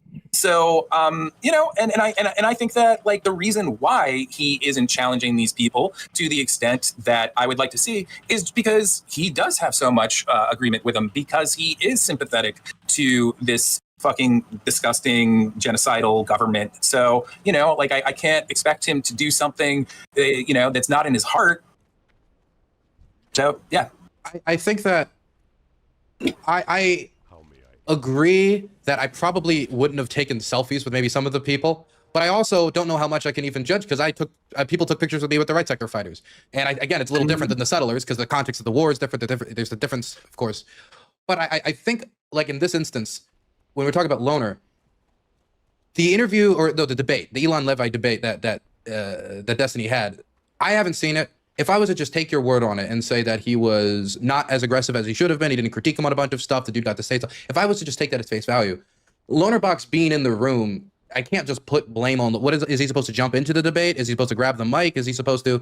And the only reason I bring this up is because this was as far as I know, a 2-week long trip across the West Bank, across Israel, across all these places. He did. And so it's like he did. And he did. He did. But don't mind me for just only talking about 2 people that he spoke to try and frame this as a propaganda tour. Yeah, I know he spoke to like 25 or 30 other people, but whoops. To like strongman him here, or not strongman, steelman him here. He did interview people like I think his name is Miriam Barghouti. I might be messing up his name there. He did. Okay, his name's Mustafa. I don't know how you'd confuse them. Is it because of Marwan? He's mixing them up. Miriam. This guy's your authority. Does he even know who Marwan Barghouti is? The fucking like the most popular Palestinian leader of the last 25 years. Okay, dude. Almost as if you shouldn't be talking about this conflict.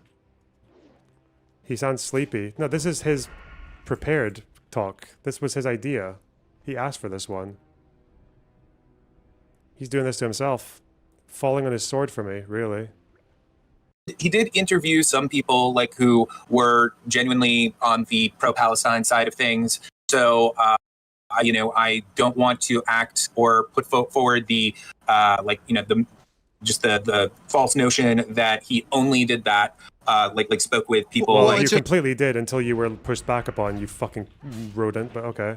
In this example, it's not even like Loner talking; it's Destiny talking. Which, if I would have to go watch that and go look, because I haven't watched Destiny's coverage of Israel in forever, because I've got enough war right now, right? And I don't need to hear every commentator's. I just learn what's going on in Israel and I walk away. I don't need to hear everybody's opinion on it.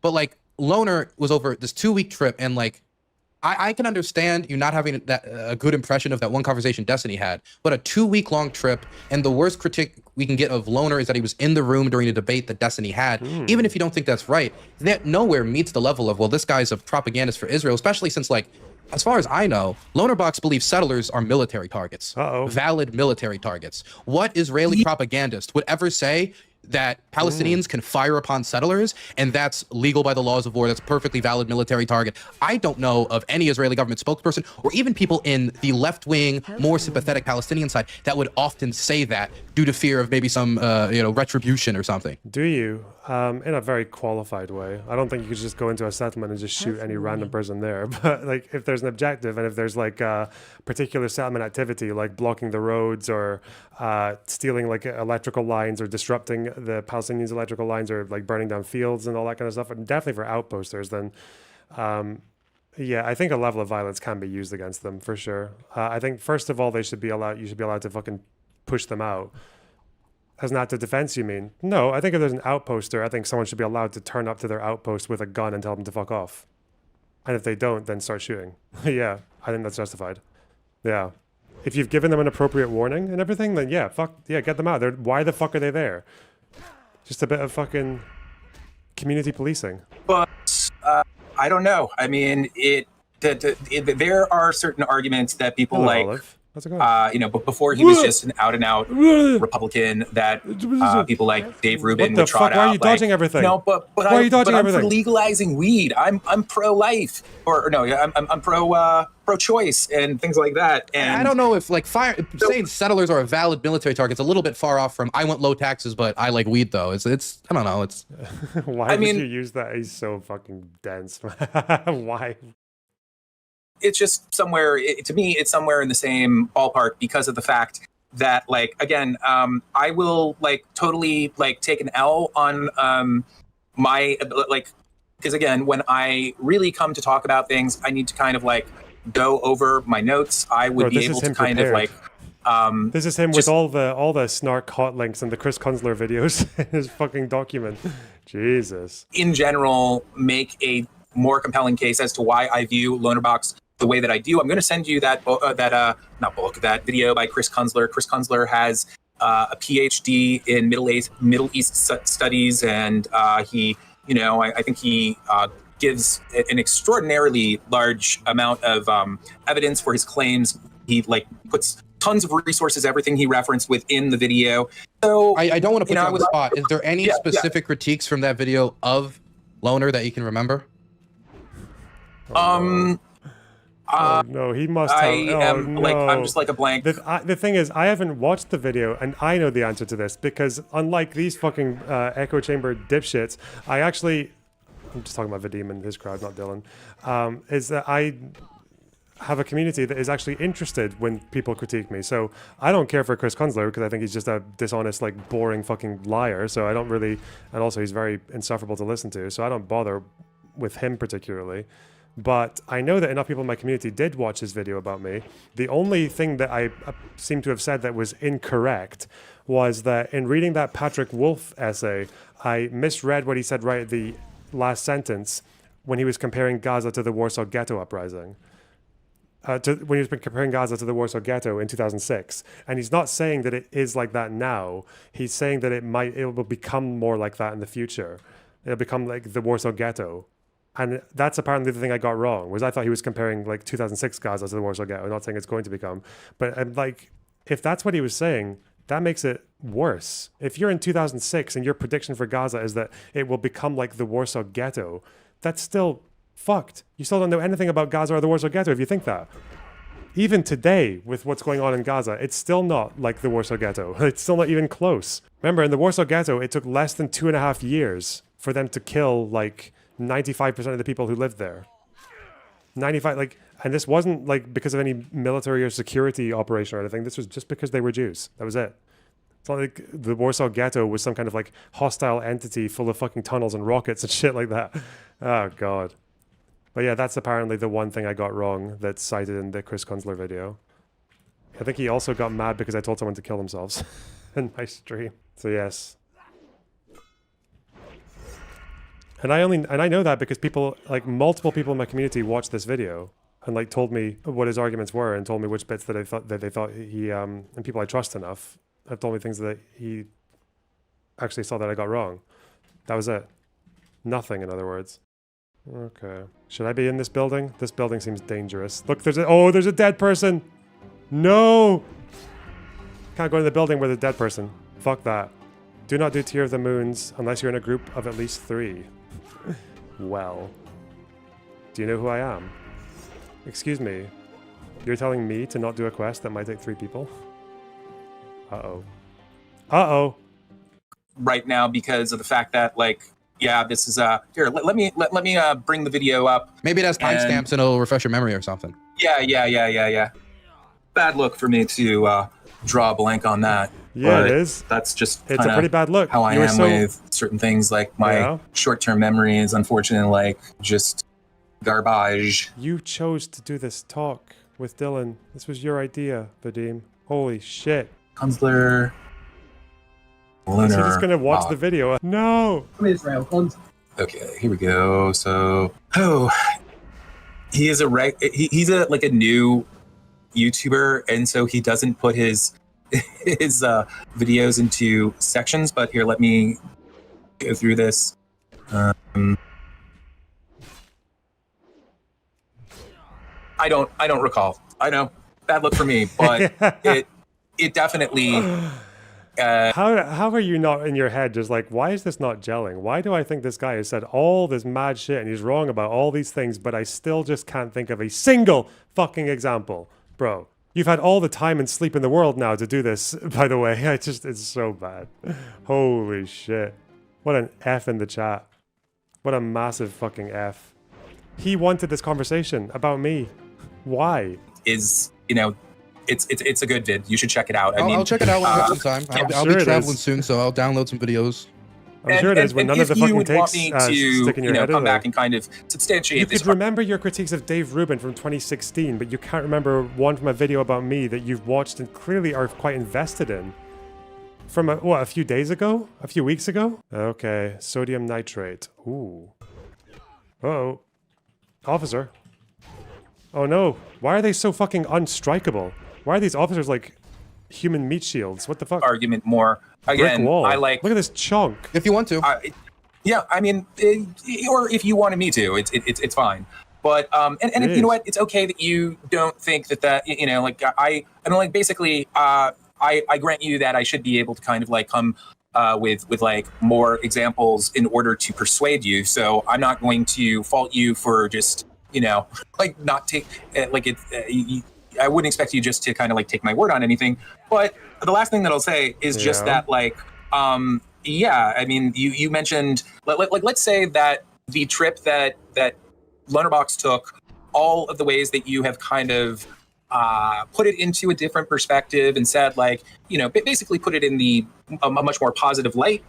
Let's say that all of what you're saying is exactly the case. Mm-hmm. We still have to factor in what.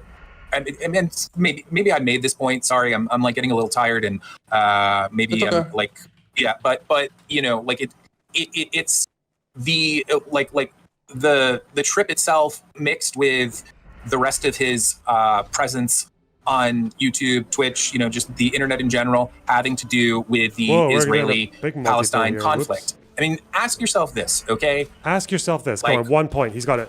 He's loading up. That sounds like he's something big to say. Why is it that Destiny and Lonerbox just they're?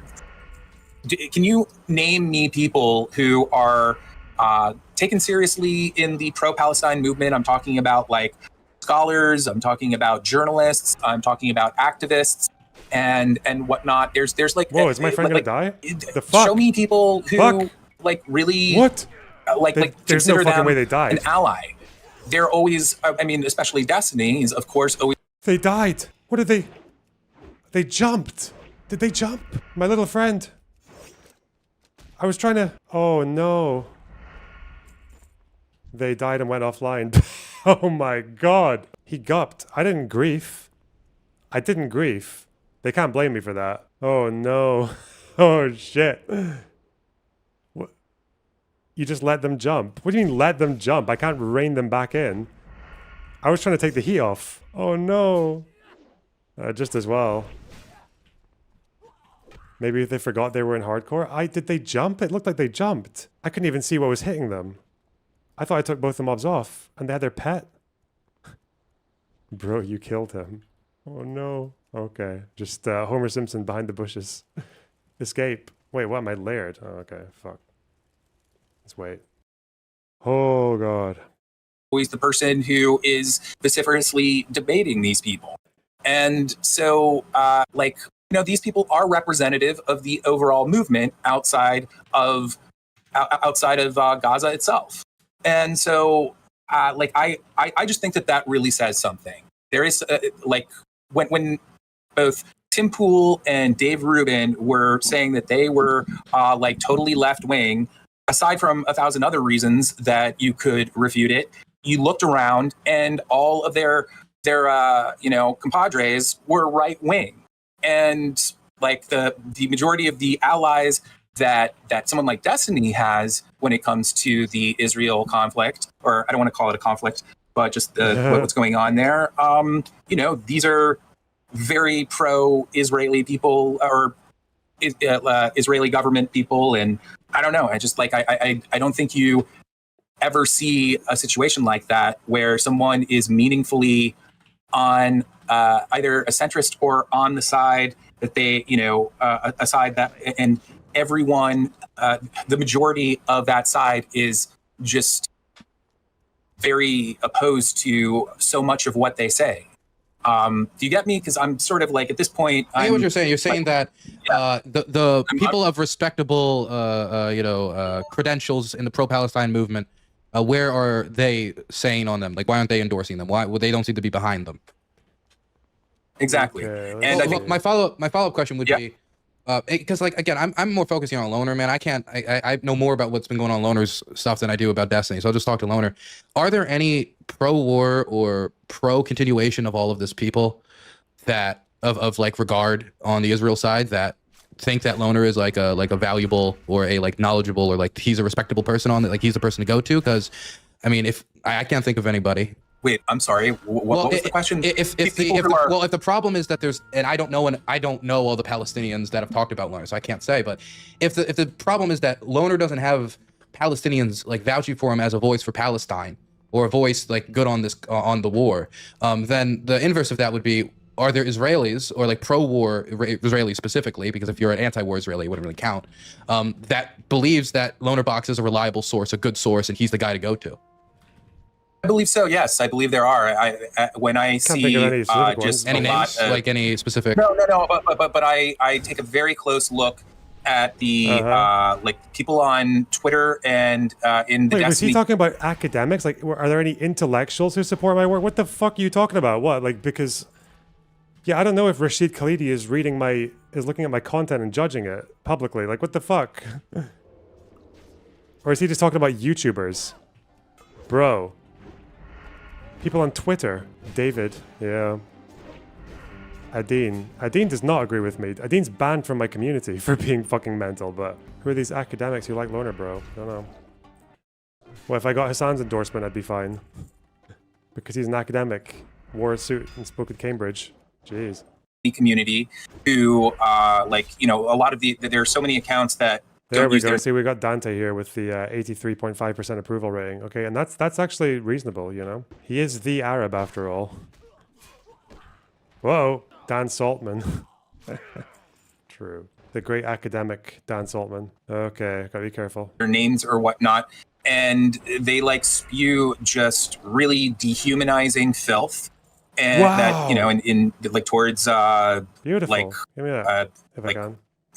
not Israelis, I'm sorry, like Palestinians and Muslims in general. And these people really are like in the tank for them. And fucking Dan Saltman is really Dan like Saltman. is like really extreme himself. He's very extreme. There's all of these like This is all just people who are extreme in their attacks on Hassan. How often does Saltman actually talk about the conflict itself and his opinions on the war? Has he said shit, really? Oh god. Let's get the general, shall we? Okay, we gotta blast. Blast. But fucking. Okay. Yeah, we're fine. That was intense. Okay. Fine.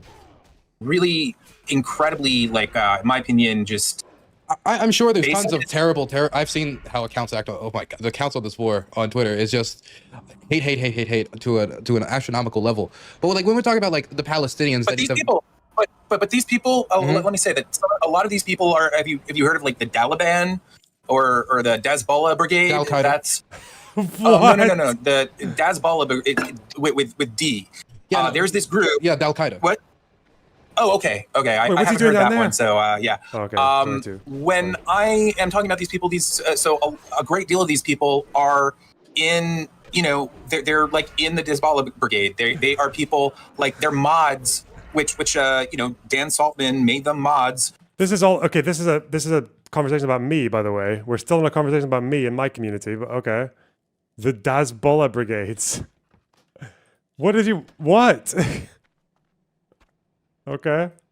For you know, the whatever the fuck the actual name of it is, and these are just like really racist people, and like the community is just filled with them. And I've talked with a lot of people online who are super like way more like, you know, just really like we're gonna have to wrap this up soon because I'm kind of like, sure, you know, my ability to talk is kind of like just waning. But my point is that I talk to a lot of people who are, and when I say talk, I mean just have like little Twitter interactions, people who clearly are way to the right or just like even more lost in the sauce for Israel. And they look at Lonerbox. They'll say things like, "Oh, Lonerbox is the only pro-Palestinian account that you know So that isn't." people Vadim thinks are racist. He hasn't said why he thinks they're racist. Think that I'm good on the conflict. Okay. No examples though. Just to be clear, when I used to shit on at the beginning of the conflict, when I was very like shitting on Ben Shapiro and the likes, I attracted people into my community who were pro-Hamas. For years, I had people in my community who were pro-Hamas because I attacked Islamophobia, okay? It took me a while to realize this. So, yeah, obviously if I make fun of Hassan and people like that, I'm going to attract some people who like Hassan who dislike Hassan for different reasons that I do. That's obviously going to happen. It's inescapable. But the difference is what do you do about those people?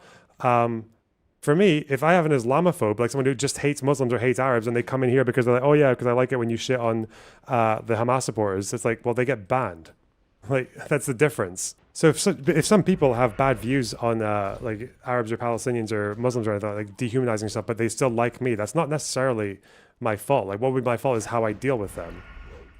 Because you can't talk about every single issue all at the same time. It's the same reason that I attracted Hamas supporters in my community because I attacked Islamophobes in the UK.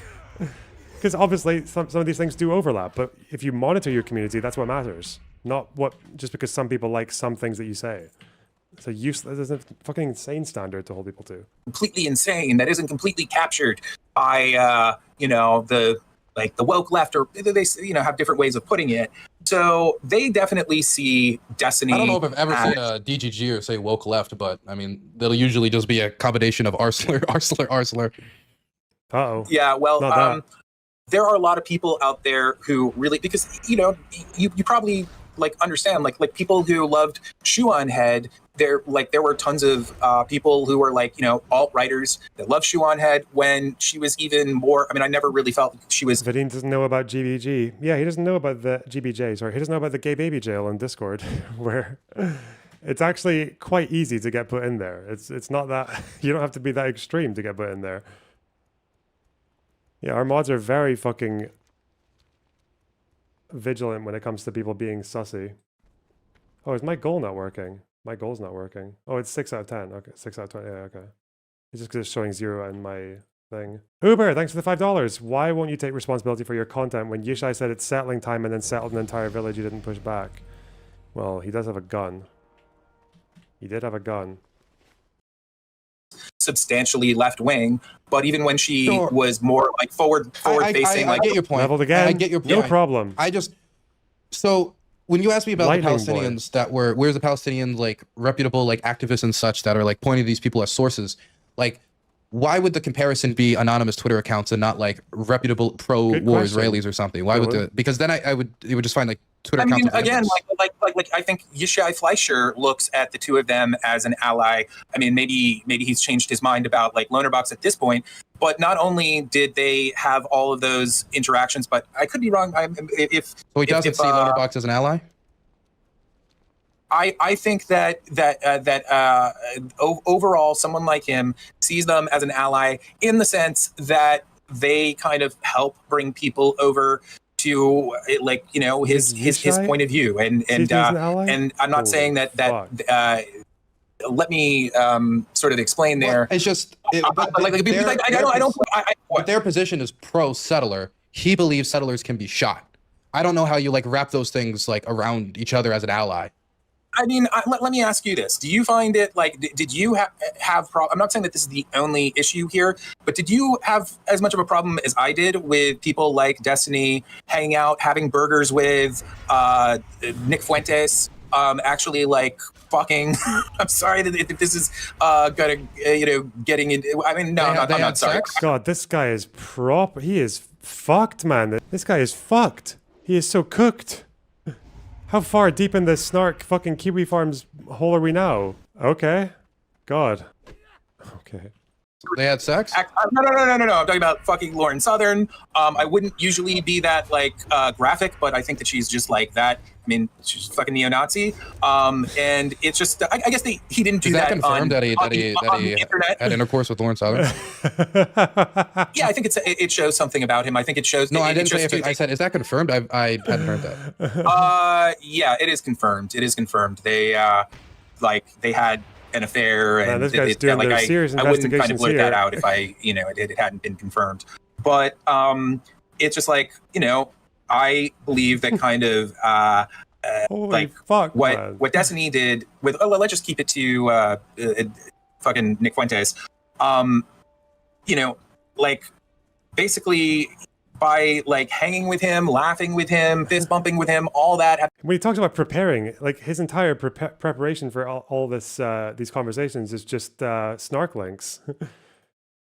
That's all it is. It's bots all the way down. Thanks to £5. From all of them, Mossad, thank you. I converted these, hang on, shekels to pounds. Wow, nice one. For you to spend, as agreed, continue with Project Goliath 10-4 Soldier. Thank you.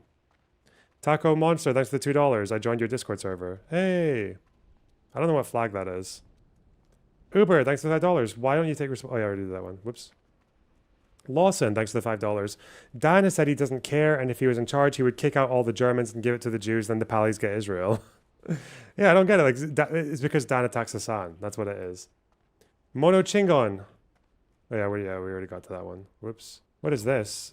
You're sending me a link from Times of Israel. Between Israel, the US, the PA, when the IDF disengaged from Gaza 20 years ago. Okay, what's this? Thunderstomp! I have this quest! Quick! Quick! I don't think I've done this one before. Yes, we did the drone operation. It was funny. Good memes. I can't believe that poor person died. Oh no. Listen. They're in God's hands, okay? What can I do? Oh, but I think I don't have the quest anymore. Or something. Huh? Was I supposed to do something with this?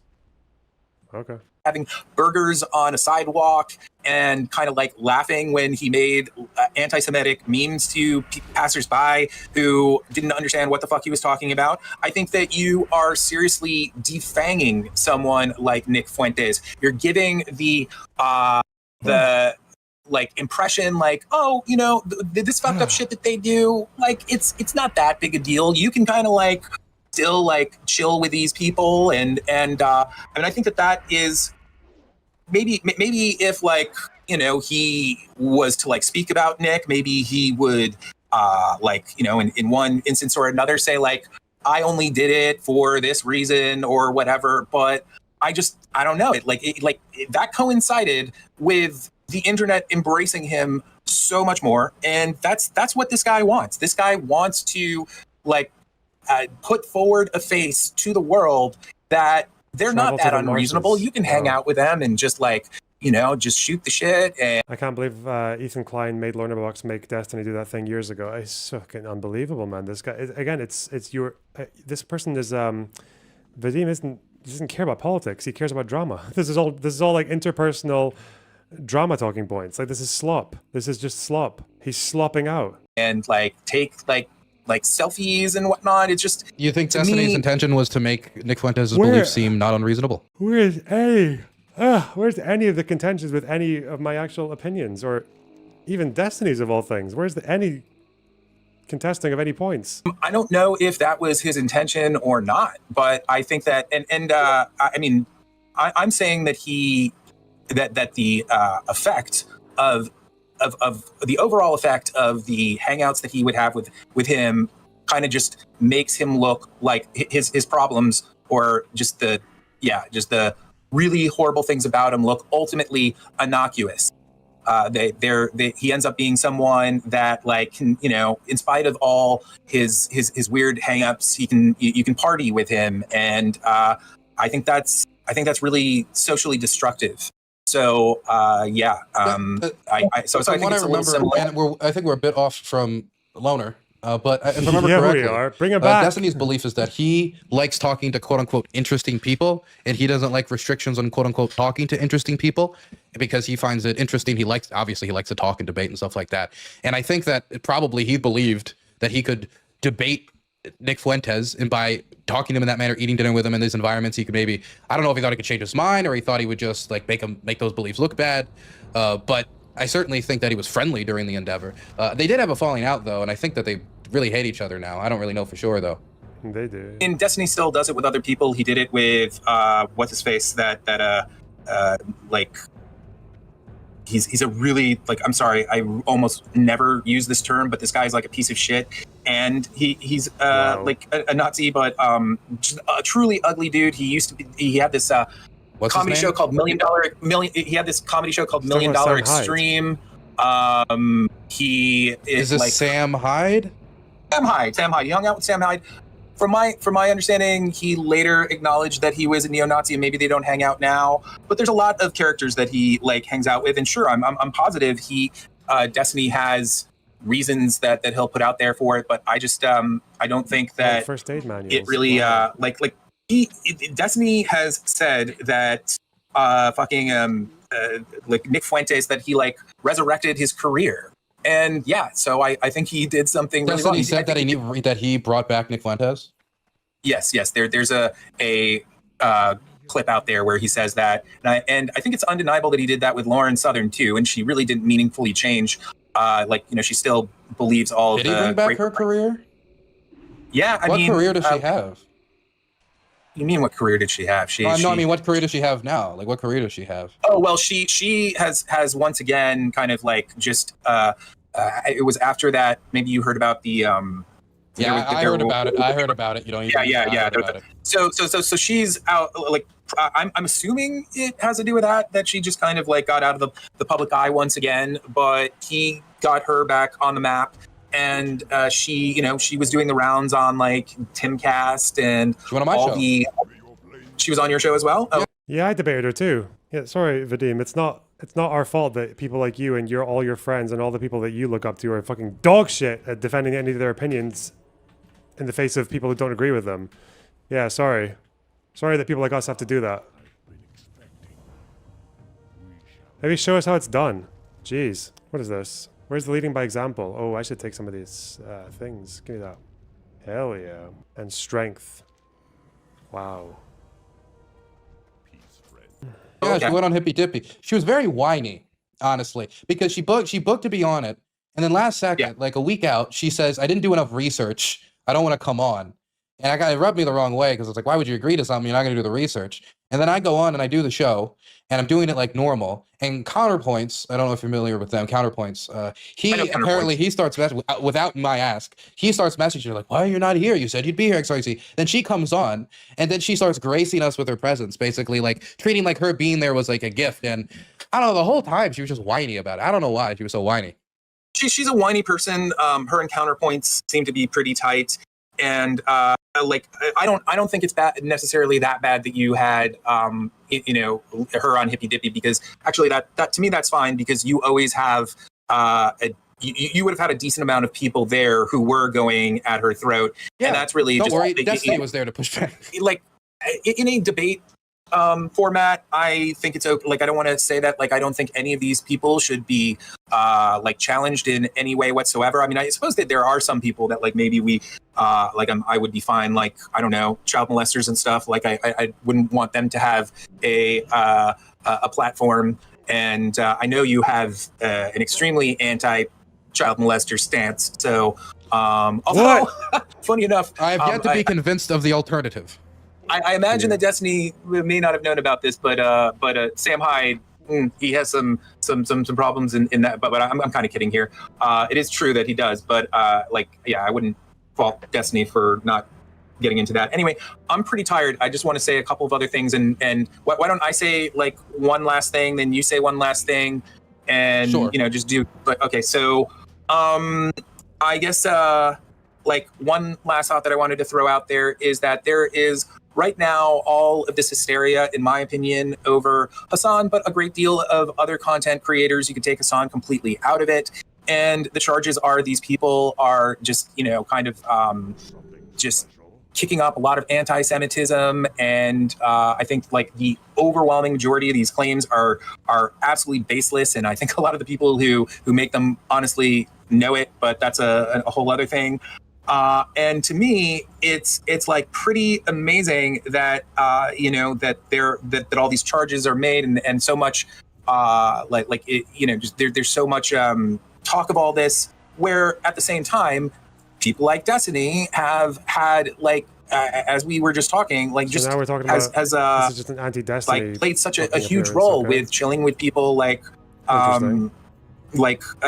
Nick Fuentes, and also just I could probably name like others, but it's just I feel like there's a huge double standard there. I think I don't think that Destiny should be deplatformed or should be. I can't tell. I feel like I'm writing a message to Vadim now because I don't want to be speaking behind his back or whatever. I honestly don't even know anymore if I'm angry or just I think this is funny. I don't know. Oh God. Whatever. I'll just. Pay any penalty for hanging with these people that that I think are incredibly problematic, and people who are more meaningfully anti-Semitic than these other people that Hassan, for instance, gets blamed for supposedly just spreading them as a man. My brain is really short-circuiting now. But Yeah, so I think that there's a big double standard there.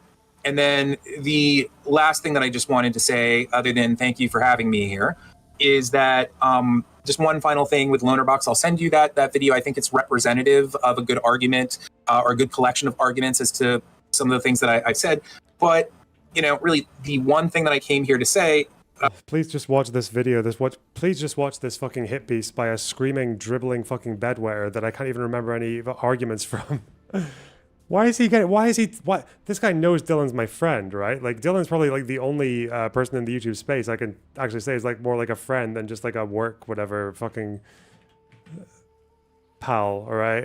And he's literally telling him to go and watch hit pieces against me. It's just fucking horrible. Talk about was their trip to Israel. And it's just like when you have, in my opinion, when you have conversations like he had with Elon Levy and whatnot, and you are connected to something like that, and you know people will see that and just like, man, like yeah, this is how I get when I'm like really like when I really get tired. I'm sorry, man.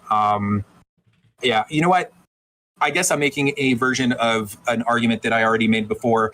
I had a couple other things to say, but I think I need to know kind of like to like cut off when I need to. So I'm just going to you know, like you can say a couple things and I'll answer, but I should get going in a sec. Sure. No worries. I don't need to keep you all on that. I've reached my limit. Yeah, I understand. Whose I Discord understand. is I'll popping try up? to make It's it not short. mine. And I got to still cover the Stones are Polish redeemed, elections that are coming soon. So I got to do a whole segment breaking down all the candidates for our audience who doesn't know them. So I can't answer for a lot of this Destiny stuff. I mean, some of it I do know, like the Nick Fuentes old stuff, but I didn't know the Lauren Southern stuff. But I mean, more so the conversations he's had recently, because I just haven't watched them, right? What I have watched more of is Lonerbox's coverage, and I also do know, I do see Lonerbox's chat, and I gotta be honest, you can say whatever you want about like the anonymous accounts on Twitter or the Taliban, but I don't see any dehumanization of Muslims or Palestinians from Lonerbox's community. I go in that chat quite frequently, and I would say that while there's people in there that will say things I disagree with, I'll go in there and some of them will burn me for some of the things that I will say. But I don't think it's a community that engages in a lot of dehumanization. And as far as I know, when I see somebody do that, Lonerbox is pretty quick to like jump on top of it. He's talking about you guys. I've never seen. I mean, first of all, you know, he has I believe some Lebanese. Am I wrong about that? He's Lebanese, yes. Yes. So I have never seen him like, I don't know, maybe there's like some like meme shit where he's like engaging in something like that in sort of like a like dark joking kind of way, but I don't think he would ever actually like do that himself. I'm saying, like, I mean, you know that there's still like a great deal of the Destiny community is part of his community. It's not like they part just of mine. I probably still got like 10. Yeah, the parts that are not racist and Islamophobic. Like, if Destiny fans come in here, it doesn't matter which community they're from as long as they don't break my rules. Like, what the fuck? I guess in Vadim's world, like, every single Destiny fan must be like a fucking raging Arab Muslim basher who wants to glass Gaza and fucking kill all the Arabs. Like, yeah, maybe that's his world, but over in reality, we also let some fucking Hassan fans stick around in this community as well. Did your old character die? Yes, it did. 10% or 15% in there somewhere. Yeah, and I mean, all I can tell you is that there are just tons of people that I end up talking to who, you know, I mean, I have like little Twitter interactions with. Well, I think that's the Vadim bridge burned. I just said my piece. We'll see. That's the bridge burned. Fuck this guy, man. Horrible. With nobodies who talk to me, and there's just and also when I go on like Reddit pages and whatnot, I will see just a great deal of people who are extremely pro-Zionist, who just, you know, and not only like Zionists, but people who are just on what I would regard as on the extreme of all of that, who just talk about Destiny and Lonerbox pretty favorably.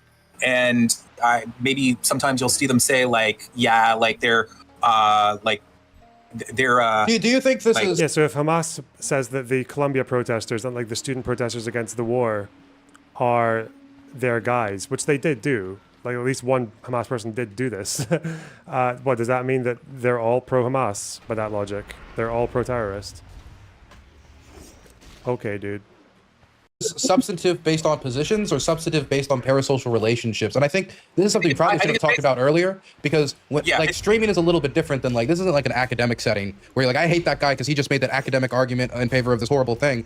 People get to know these people as like friends and stuff. And since he's hanging out with Destiny, these people see Loner, they get to know Loner, they get to like know like him, all his little quirks and stuff that he does or whatever, and they get to like him. And I don't know if like I would be interested in seeing them say like, man, I like Lonerbox because he believes that Israel deserves to take this percentage of the West Bank, or I think Loner's position is good because he believes that Israel owns Judea and Samaria, or that would be something that I think would be a substantive thing we could like tangle with. You guys like my little quirks? I should have really just left my criticism of all this at, because the thing is like, you know, I came into this thinking like that I would just say like the man, I'm sorry, like it's okay, you don't need to apologize, just you can be silent for 10 seconds, I'll survive, man. Yeah, you know, it's just like I really do like my I some days have like just days where I'm like this due to the combination of the medication that I take and my just like, you know, just severe sleep issues. With that and my ADD, there are just points where I just start sounding like fucking, I don't usually say this word, but just like fucking retarded. So can you remind me what you were saying? Yeah, I was saying that I don't know how back. It's coming back. It's stronger than ever. Breaking news, chat. Breaking news. Breaking news. Okay? Fuck war. Israel? No. Ukraine? No. The R word is back. Breaking news. It's here. We did it. We are on top. It stands victorious. We're so fucking back. It was hard fought, okay? It's been a difficult 5-6 years. But we made it. Okay, we lost a lot of friends on the way, had a lot of cancellations, a lot of bad Reddit threads. Look how happy you guys are. You guys are disgusting. I was joking. Look how fucking pleased you all are. That like some of these Twitter accounts being like Lonerbox, because the way he framed it too wasn't like, we love Loner. Loner's great. He's so great for Israel. He's the only one that isn't insane. Okay, of course. And it's really easy to believe someone isn't insane once you've gotten to hear them speak for more than 3 hours. You know. I get you, man. You know, I mean, it's a whole combination of things. That I'm just saying that the people who seem to be pro Lonerbox or just who are big fans. I never see anyone that seems like substantially like anyone who says that they are pro-Palestinian and is like a big Lonerbox fan. I've never seen anyone where I either felt like they were bullshitting me about being pro-Palestinian or they just clearly didn't have like a like. Oh yeah, he argued with Sev. Vadim had to argue with Sev about the rapes on October 7th. Because Sev was more convinced by the evidence than Vadim was. Can that boat actually kill you? If you're just swimming and that boat rams into you, can it kill you? I hope not. Like a real idea of what meaningful, like being actually pro-Palestinian, like what that involves. Like these are people who really their entire understanding of the argument comes from like the DGG sphere. And it's just like, it's more than anything, I'm not basing it on random Twitter people and whatnot. I'm basing it on his output. I'm basing it on the fact that Yeah, the output that you don't have any fucking opinions on, apparently. Like, you can't bring up a single example. Fuck.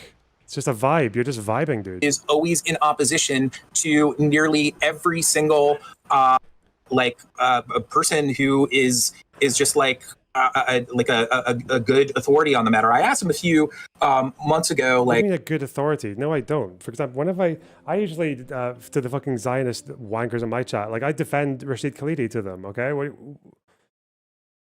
I'll defend leaders, like people like what's his face? I'll defend Barghouti to people. I'll even defend Mustafa Barghouti, not just Marwan, because I even think Mustafa still is like, as you know, much as I disagree with him on a lot of factual things, like I think he's still an important figure for like. He would be an improvement if he was in charge compared to Hamas, right? Like, I don't know, fuck. Like what? What type of? I'm sorry, I don't want to concentrate. I don't want to do too many specifics right now because of, you know, your state. But like, Yeah. are there like specific like authorities that you would point to in this instance? I don't know about Miriam. Sure. But I can't really.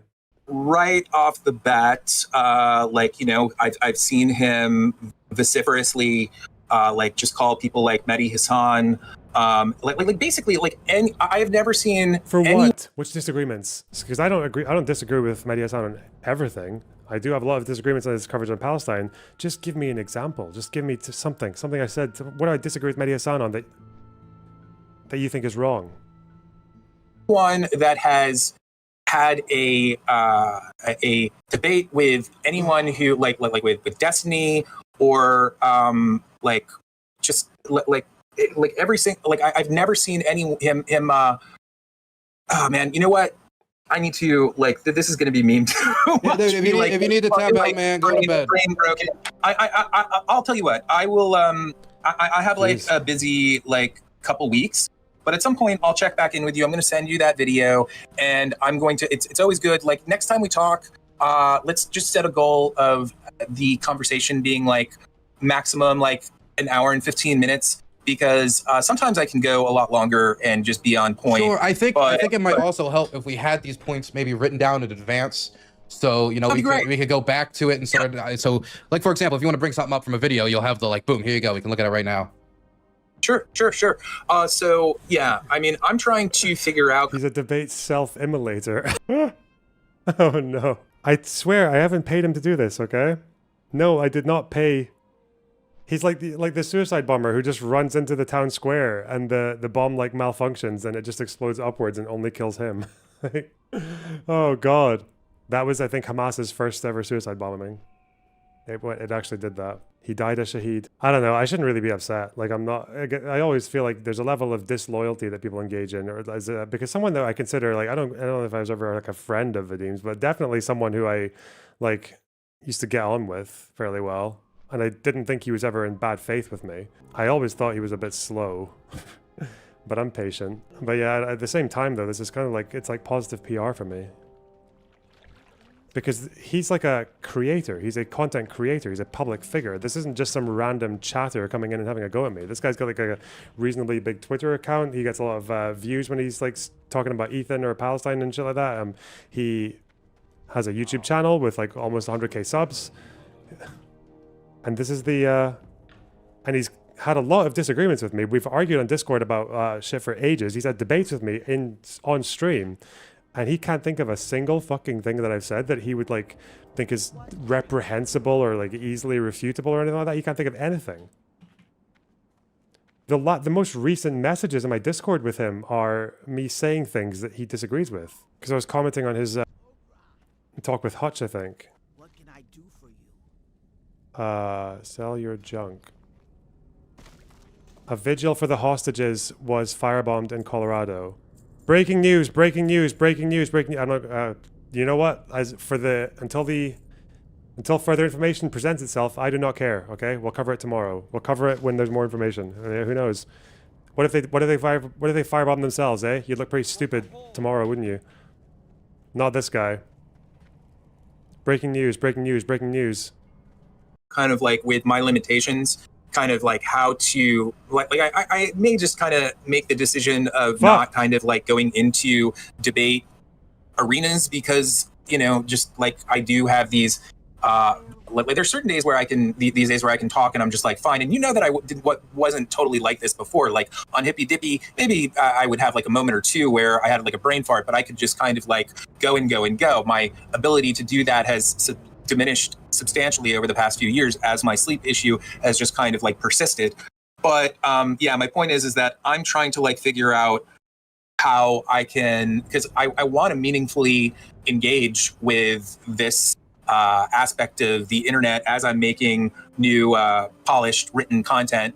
But yeah, I have to kind of figure out a way to come in and find that point where I know that I'm not like I'm kind of like beyond the point that where I can like communicate. And he mentions of Chris Kunzler, yeah. Oh yeah. He recommended the video to Dylan, but couldn't remember a single point from it that was that refuted me.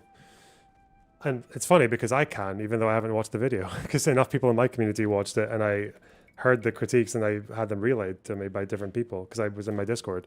Because I have a community that actually is very fucking invested in criticizing me all the fucking time. You little bastards. Look, I'll bet you there are people who are angry about that fucking comment I made about the Colorado firebombing as well, right? Even though I also made it for what might have been a shooting in the aid hub earlier. Double standards much. Wow. It's not like breaking news, okay? I'm not a breaking news guy. Breaking news. Properly. So, but I don't like. I want to just say like I enjoyed this conversation overall. Like I appreciate you kind of like just having me on real quick, and it's good to catch up a little bit. I'd love to come out to Ukraine, but we'll see if that's possible. All right, man. Sure. Does this guy just say whatever? Like, how many fucking countries is he committed to going to? He's committed to going to Israel and Ukraine now. He'd love to go to both of them. Man, we'll see, buddy. We'll see. I have to do an elite spider. Be careful, she can web you for 10 seconds. Oh, that's dangerous. Okay. I don't know if, did I get to make it like a quick ending thing? I don't remember if I did. Yeah, of course. Yeah, it won't be anything new. It'll just be me summarizing. My main problem, honestly, is just with the idea of it isn't unreasonable to assume that Lonerbox is a paid Israeli shell. Knowing his positions, knowing like he has positions that Israel would be completely outside of the political mainstream when it comes to settlers. Knowing that I've seen him specifically say that he doesn't believe that Israel deserves the Gaza Strip. He believes that many of the settlers should be kicked out. And seeing him go around in this 2-week tour, I can understand why someone would be hesitant to see anyone visit Israel if you're pro-Palestine, considering the type of information that could get into your head and then bounce around and then be regurgitated. But I mean, I don't see anything particularly from the 2 weeks that would make me think that he was paid or that he was working as a propagandist for the Israeli state. I can understand someone being upset about him not being aggressive enough because of the style of how those interviews were done for collecting for bigger projects. But it's one thing to say, you need to be more aggressive. You're too buddy-buddy with these people. I remember I had a sit-down talk with Destiny in Ohio during the canvassing. No, it wasn't Ohio. It was it Ohio? Or was it Sean Ossoff? I think it was Ohio.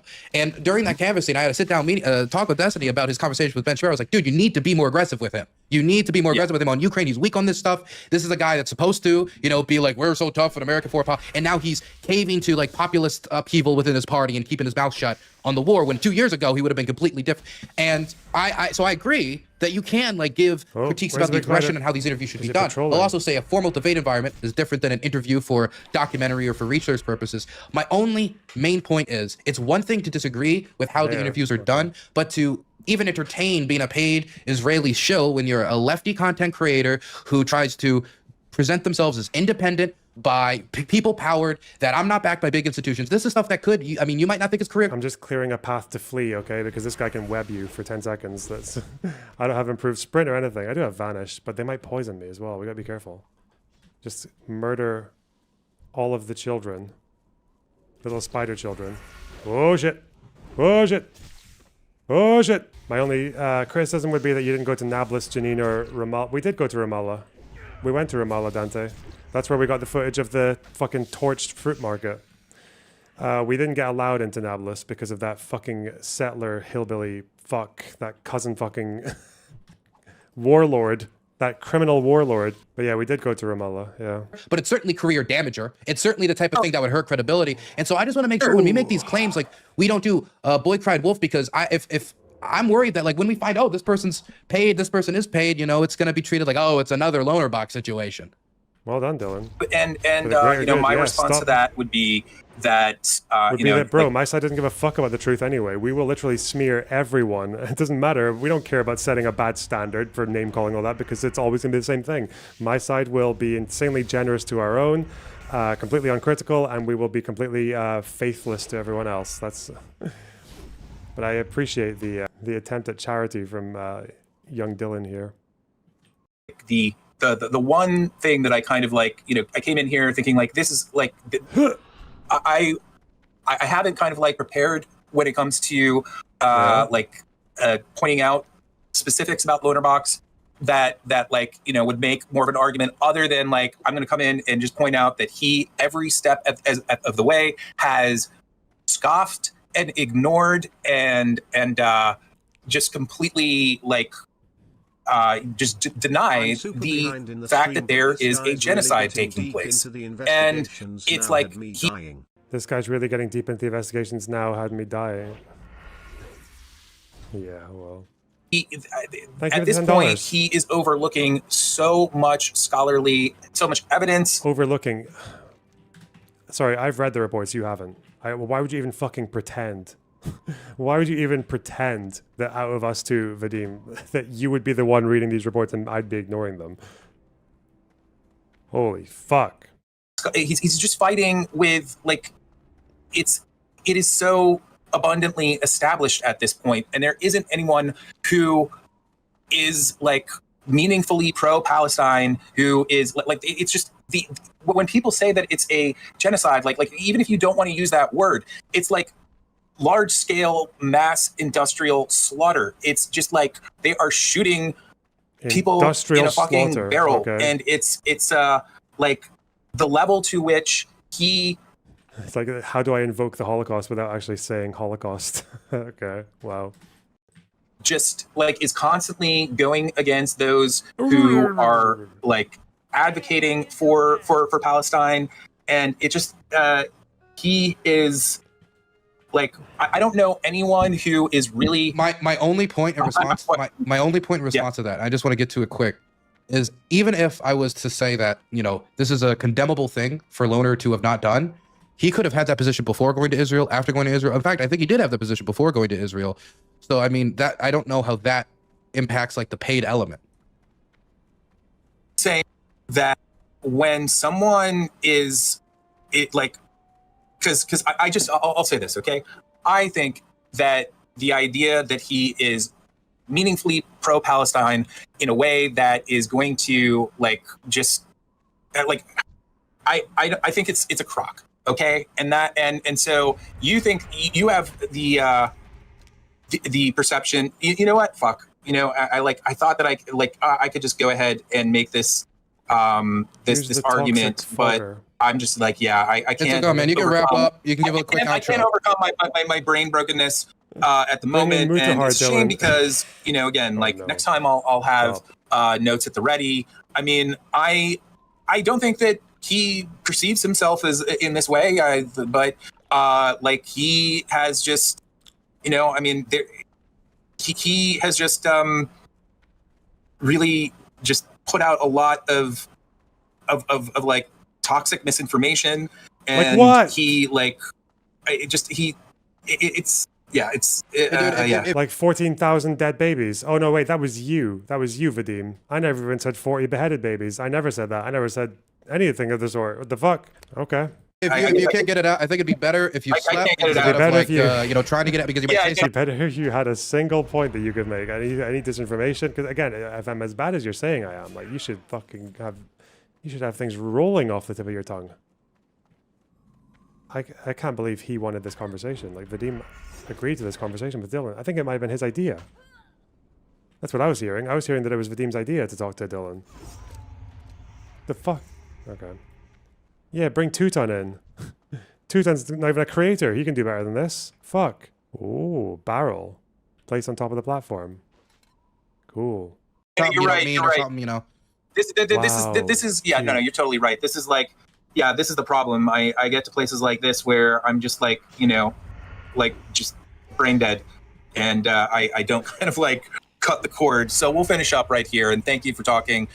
Maybe we can do it again, and next time make it shorter like we talked, have an idea of what to go over, and I'll have notes. And like once I feel like I've gotten to the point where I have to tap out, we'll just do a hard out, okay? Does that sound good?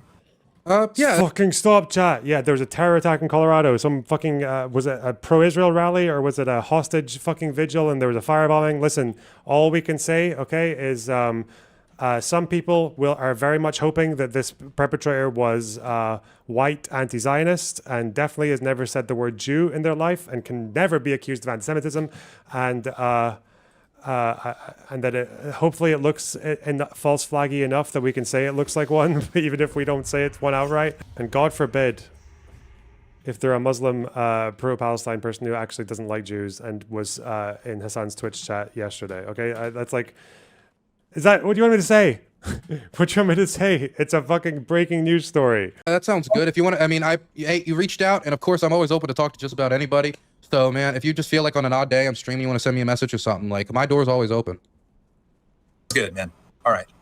I feel, just the last thing I'll say is that I feel like since I just opened up, we opened up the conversation to like what exactly are your problems with Lonerbox. I kind of like owe it to you, or just like the conversation that we initiated to actually hit those things properly. And so I just need to come back one day and do that. All right. So anyway, have a great day. Right? It's like what, like 7 a.m. now? It is almost 8 a.m. Oh wow, we've been talking that long? We've been talking for a bit, man. Yeah. Okay. Time flies when your brain is broken. I'll talk to you later, okay? You too, man. You have a good one, okay? Talk to you later. Bye-bye. Man. For real, thanks for the 5 Australian. Vadim still isn't correctly pronouncing Gaza. He needs to say Huzza. I would take him more seriously if he did. Yes. Everyone's so cordial with Vadim, it's kind of impressive. Yeah, why are they? Are people just... Am I just not as nice a person? Oh shit! Fuck! Take care, Lonerbox. These are high-level creatures here. Okay, very high level. Disarm. Fuck. Come here. Should I probably vanish? I don't think I'm taking it. Let's vanish. Let's deal with that later. Ooh. Send in Mutahar. Yeah, send in the torpedo. We've softened him up. We've softened up the ground. In. Roll the tanks in. We've kept him awake for... We've kept him awake for 10 hours. Okay. Oh, God. There's always... Back's problems. Okay. Oh! Do I just jump off into the water here? Whoa! That's not the water. That's a rock. Jesus Christ. Okay, we're going to go the way that I know. I'm going to fight through. David, thanks for the tier 2 sub. Is that a Welsh name? Thank you. Have you ever debated Adine? Yeah, I have, yeah. He is a very frustrating person to debate. Like, he is knowledgeable, but he's just so right-wing. Isn't Huzza not even the Arabic pronunciation? No, it kind of is. Like, the letter that they use is like a kind of very, very soft G with an H, but even, as far as I know, even Arabic, like, first language Arabic speakers are not very good at it. Like they struggle with it. It's one of those letters that I don't think exists in any other language. So I just hear huh or guh, like that very silent guh, guh. But it's not that. Yeah, it's Ghayn. Ghayn. Ghayn. Yeah, I don't know. It's like that almost. That's what I hear anyway. There's something like that. But it's I'm not built for it. I don't have the chops, unfortunately. Okay, am I safe to jump in the water here? I think I am. Builder! Guttural. And the H comes out as well. That comes out at the end. Is this a fucking hyperspawn? What's going on? That was a long conversation. Yes. And now my OBS is acting broken. Oh, is that what happened? I see. I do not know why. Did he? No, he broke my OBS. Don't break my OBS, Mr. Vadim. What did my OBS do to you? Vadim, the OBS.